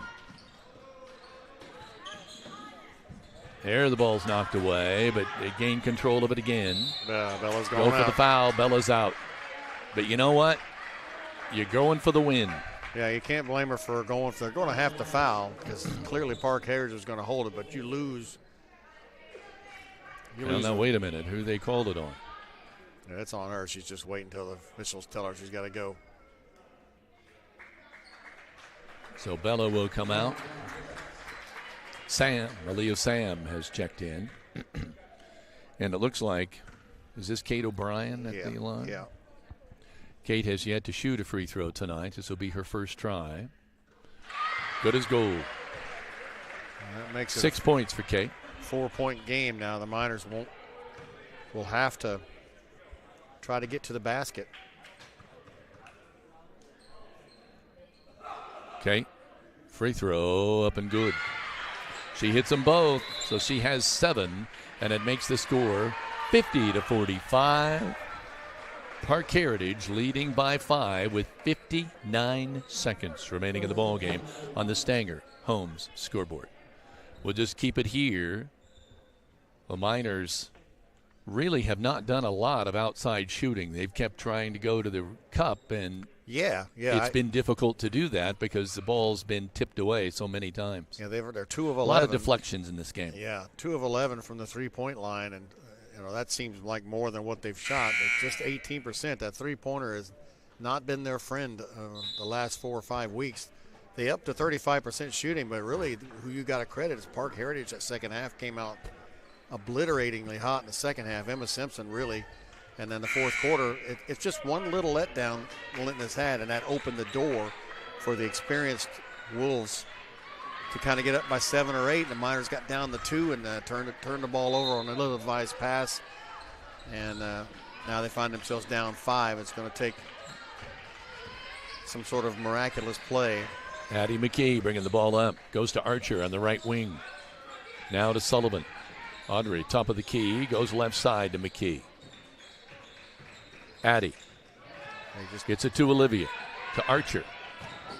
She's going to drive, tries to slide between a couple of defenders, and she's fouled by Adelaide Dawn Jenkins. And I don't Archer will go to the line. I don't think they mind that, although the clock stops at 38 seconds. If she can hit both of these, it'd be a 3-point game. I have her as 1, 2, 3, 4, 5 free throws. She's 3 of 5 so far. Missed that one. That's crucial.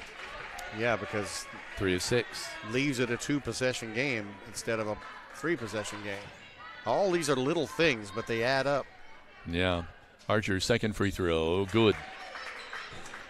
So that makes it 50-46, 36 seconds remaining. There's a steal by Leah Sam. Tries to pass it over to Addie McKee, and it's knocked out of bounds. It'll be Miners' ball. Great play. Now see if this was a 3-point game, we'd be into one shot. But now we've got to score. Well, if ifs and buts were candy and nuts, it'd be Christmas all year, right? I'm just proud of the fact that they're in this. out here. And they never quit. Archer. trying to inbound. She gets it into Sullivan. Audrey goes back to Archer. She skies to bring it down. Miners don't have a lot of time. Archer with a shot up off the glass, no good. Rebound is pulled down out of there by Jenkins.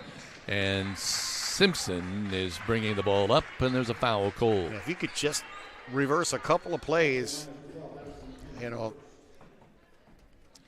they don't ever give up. They play right to the whistle. I don't know. Emma Simpson going to the line. I don't know a game yet where they've given up. They always manage to come right back. 4-point game after all of this. Still is. Misses the first free throw. She will get another one. Either way, it's a two-possession game. Yeah. With 18 seconds remaining. Not an easy thing to do.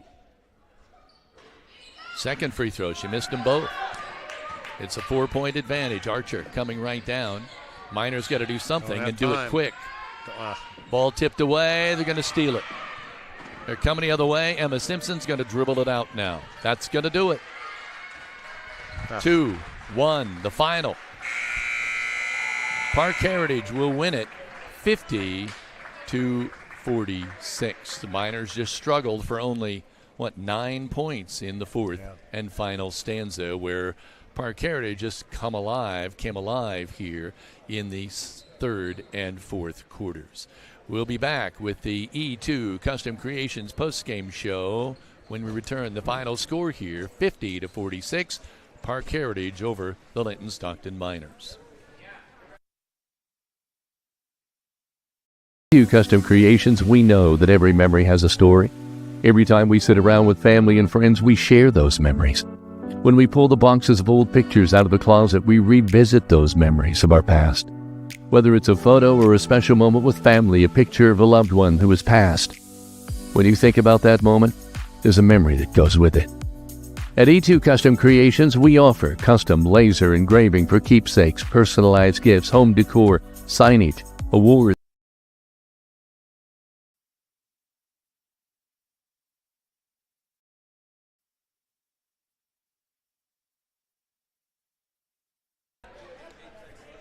Welcome back. I'm still totaling up here. Yeah, I forgot to do that. No, that's all right. I'm not so sure. I think we're having some computer glitch here. Nope, we're good. We're good. 7, 3. I'll do 5, a few things 7. here while we're waiting. We want to say thank you to our Miner Pride sponsors who, as we do every game, thank them for signing on at the very beginning of the season and will be with us through the entire school year. Walton Funeral Service, Key Associates of Linton, Klusner Construction, Crane Credit Union, Team Ortho, Jathan Wright with Indiana Farm Bureau, Linton Sporting Goods, the Grill of Linton, Alicia Cornelius with Indiana Farm Bureau, Corey Motter with Century 21 Sheets, Richard Brown Insurance with Audrey Sparks, and Stenger Homes. Kevin? So, excuse me, the final, 50-46. And if you go with the point totals by quarter, Miners led in the first after the first quarter 11-9. They led at halftime 22-18. They trailed by 1, 38-37 at the end of 3, and then lose it 50-46. The final. Scoring, first of all, for Linton, I have Audrey Sullivan with 6, 2 of 3 from the free throw line and 2 baskets from the field. J.C. Archer with 18. She had 5 at the intermission. And then she came away with 13 points in the second half. She had a boatload of free throws, 1, 2, 3, 4, 5, 6, 7 attempts, and she was 3 of 7. Is that what? Yeah, I got 4, but you got the same amount of points. And Addie McKee with 11. Heather? Addie McKee with 11, Bella Franklin with 9, and Olivia McKee with 2. I'll be going over Parke Heritage scoring here in just a minute, but Coach Garrett Van Evender has come up and joined us here. Coach, you are on a stretch where you've played some really good teams, and I think Parke Heritage is another one of those on that list today. Yeah, they got 2 good players that, it probably showed in points there. We tried to slow down 13 and 12, and, 13 got a couple threes there in the first half and kind of killed us, and then 12 hit some really tough shots there in the second half. Bella still played really well, did exactly what we wanted her to do, forced her into that mid-range game, make her do some fadeaways, and she just made them. Well, Adelaide Jenkins, you're right, had 6 with the 2 trays, but then only had 4 points in the second half. So it was like she had almost a better first half, but then you shut her down in the second half. But Emma Simpson just came alive. Yeah. It's I mean, that's a shout out to how hard Audrey played today. She face guarded 13 the whole game. I mean, I think we had her out for 2 minutes, maybe a minute, and she went right back in, and she did a tremendous job playing defense there. And I mean, something we'd never done, face guarding somebody, and then just being in help side. And I thought it worked pretty well for us. And a couple rebounds here, a couple bounces there, just didn't go our way. That's exactly right, and that's the way Big D kind of called it when he said there's just a couple of plays right down the stretch that if you could change, would have changed the outcome of the ballgame. Yeah, I mean, obviously Bella coming out too. I mean, she's been the workhorse for us here lately on taking pressure, and we get it to her in the middle or on a wing, and she just rips and gets somewhere. Kind of helps us out when that happens. When she goes out with a minute and a half, it kind of killed everything. We just got a little stagnant. So. Physical ball game underneath. You try to go to the cup in this one, and you're paying a price. And a lot of them, and I'm not criticizing the officials, but they let them play and didn't call it. Like I told the girls, we're going to have to play through it. I mean, that's a sectional type game right there. I mean, they're going to win their sectional probably. I mean, kudos to them. Obviously, they're a good group. He's a good coach, and they've got some players that are going to be playing college basketball. Yeah, that's for sure. 13, 12 are really good, and Simpson and Dawn Jenkins. Yes. When you got role players around you too that aren't afraid of something, it shows for them. I mean, I think we're there. We're there. We just didn't make a couple shots here and there. We forced some looks here and there, but man, I thought we attacked the rim really well. We just didn't finish. So. Big D? I thought you did attack early, and a couple of early Bella moves in the basket. She got confident there. Then when they didn't make them, you got 3 nice offensive boards and rebounds. So that part of it looked pretty good attack-wise. I really think just the opening of the second half, the turnover, a 3-pointer, and then Simpson, all of a sudden the shot Simpson wasn't getting in that first half. She ended up shooting 62% from 2-point land. Yeah. And they shot as a whole on the team 50% in the second half. And then you could kind of feel their intensity. Some of those singers I think have probably played since they were sophomores, and you could see they were really intense there. We're just so close. I mean, you got to feel like you still got to feel proud of them because they went to the very bitter end again, and they were in this game. Yeah. They've been in all the games except maybe one in Indianapolis right there. So, maybe you can put it all together as we make this last run towards the end to get to the sectional. Yeah, I mean, you said it right there. Just a couple here and there, just put a complete game together. We're fingertips away from this one. I'm telling you that first 3 minutes, and it wasn't us really there the first 3 minutes. It was their intensity, and they got a deflection. Is kind of like the way we want to play defense. We get a deflection, our teammate gets a steal, and we get a run out. Yeah. They hit a 3. I mean, this stuff kind of happens. Got up by 7, and that gave them just enough padding, and still you get within 2 right at the end. So, it's a loss, but, you still feel like the team is improving. Yeah, absolutely. What's next, Coach? Bloomfield Thursday at Bloomfield. I mean, cake game, conference game, big game for us, really. At their place, I'm sure they're going to be ready for us to come in there and compete against us. And I know Sierra really well, so she's going to want to beat me. Well, if you guys go in and play with the intensity that you showed today, I think you can come out with a victory, Coach. Yeah. Thank you very much for joining us. I appreciate it. Appreciate having you. Coach Garrett Van Evender, and we always love being able to have dissect the ball games with him each and every ball game, and we appreciate that on the E2 Custom Creations post-game show. When we come – well, you want me to take a break, Heather, or continue with scoring? I'm ready. Well, let's take a break, and when we come back, we'll go over more of the scoring on the E2 Custom Creations post-game show. This is Rader Media Sports.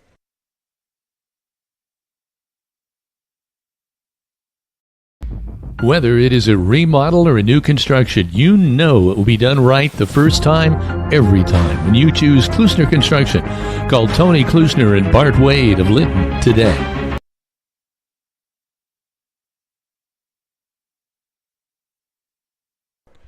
Let's go over scoring for Parke Heritage. Big D has already kind of talked about this a little bit, but Emma Simpson averages 18 points a game. She had 8 at the intermission. She finishes with 21. She was strong in the second half, and you'll have more on that in a minute. Adelaide Dawn Jenkins had 6 points at the intermission, ended up with 10. Reagan Ramsey with 2. Kate O'Brien with 7, came off the bench and brought 7 points in.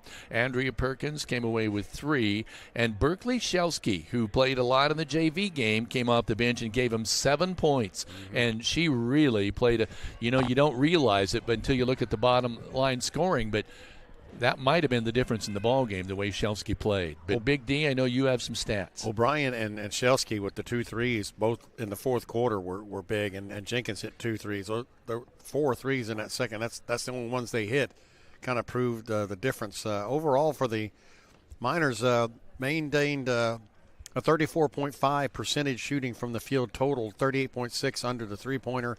But again, a poor night from the three-point range, 18.2. They were good on the line, hit 60%, 6 of 10. For Parke Heritage, they just shot 21% in the first quarter, but the last 2 quarters were 50% on both of them. That means they were 42% for the remainder, or the total of the game, 50% from two-point land, 31.6 from the three-pointer. And they were 40% from the line. They gave the Miners the chance. They missed 6 free throws late. Rebound-wise, 29-32. Miners with 32, hard fought on the inside. 9 of those are offensive boards. Parke Heritage with 29 boards total, 7 on the offense. The turnovers, 14-13, about even, but the Miners had a couple late in that game that really, down by 2, really turned the tide. But you got to give credit to Parke Heritage. Got to give credit to Emma Simpson because she was the difference maker in that second half. Overall, 10 of 17 from the field. That's pretty good. She was almost unstoppable. Coach talked about number 13 Jenkins, but I also thought Andy Perkins, number 20, just had 3 points on the board, but I felt like she was out there handling the ball in the front. Again, a great job by Bella Franklin. They don't show up in the book, but Bella's out at the top of the key guarding their best player all night long. She can play underneath. She can play out on the top.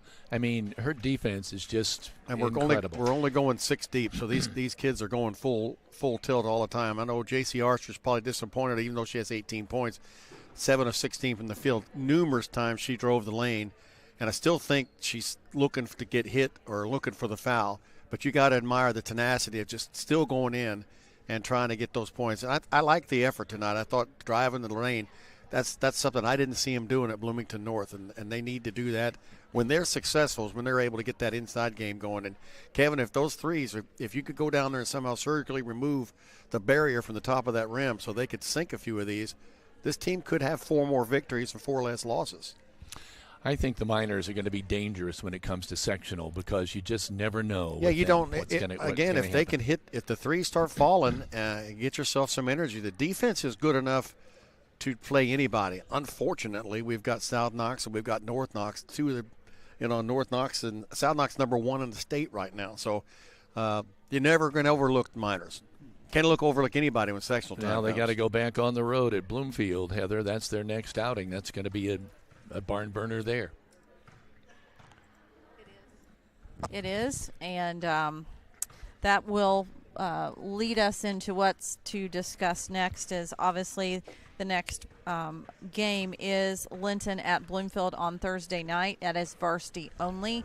Then on Friday is the boys as they travel to North Davies to the Cougar Dome.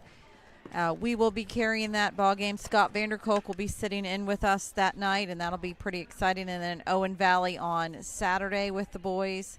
And then we come right back here 1 week from today as Sullivan comes to town.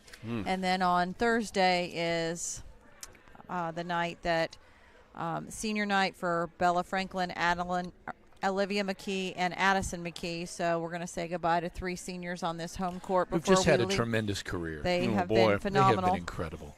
We should mention our live read and audio sponsors that we see in rotation during pregame, etc. Isn't that interesting? Is some of these girls from both teams are standing together to pose for a picture. I love that. Yeah, they probably Parke Heritage and Linton. They've played before. Yeah, we didn't mention this. We didn't mention, but Parke Heritage was Rockville, and the other school I'm already forgetting. I'm going to get in trouble. Riverton Park, was it? Yeah. Yes. And I don't think Linton has ever played Rockville in girls sports. So. They have not. This is the first game. Yeah. Heather, go ahead. I'm sorry. So live read sponsors Fish Monuments, Brock Anderson Construction, Violet Company, Linton Cycle Sales, Mayor Preble with the City of Linton, Save a Lot in Linton, Autumn Trace of Greene County, Friends of Goose Pond, and month-to-month sponsor Midwest Satellite. Those banner sponsors in rotation tonight: Green Streets, Skinner's Towing, Bandanas by Brenna, Veach Cattle of Bloomfield, Tim and Joan Warwick, Martha Butler and Hadley, Donnie and Marilyn Clayton, and Margaret Ann Simon, who says, just came up a little bit short, but great game, fought for all. Keep the light on this weekend. Like, we need to maybe just turn the light on Thursday and maybe just leave it on until Sunday. So we're got a big weekend here of minor basketball upcoming. As mentioned earlier in the broadcast, just in case you're still hanging with us and you did not hear, we've got a few exciting things posting on our Facebook page tonight and tomorrow. There's lots coming to Rader Media Sports here in the next couple of days, so buckle up because there's lots of news getting ready to hit our Facebook page. So once again, for Big D, Dan Phillips, Kevin Rader, and myself, this is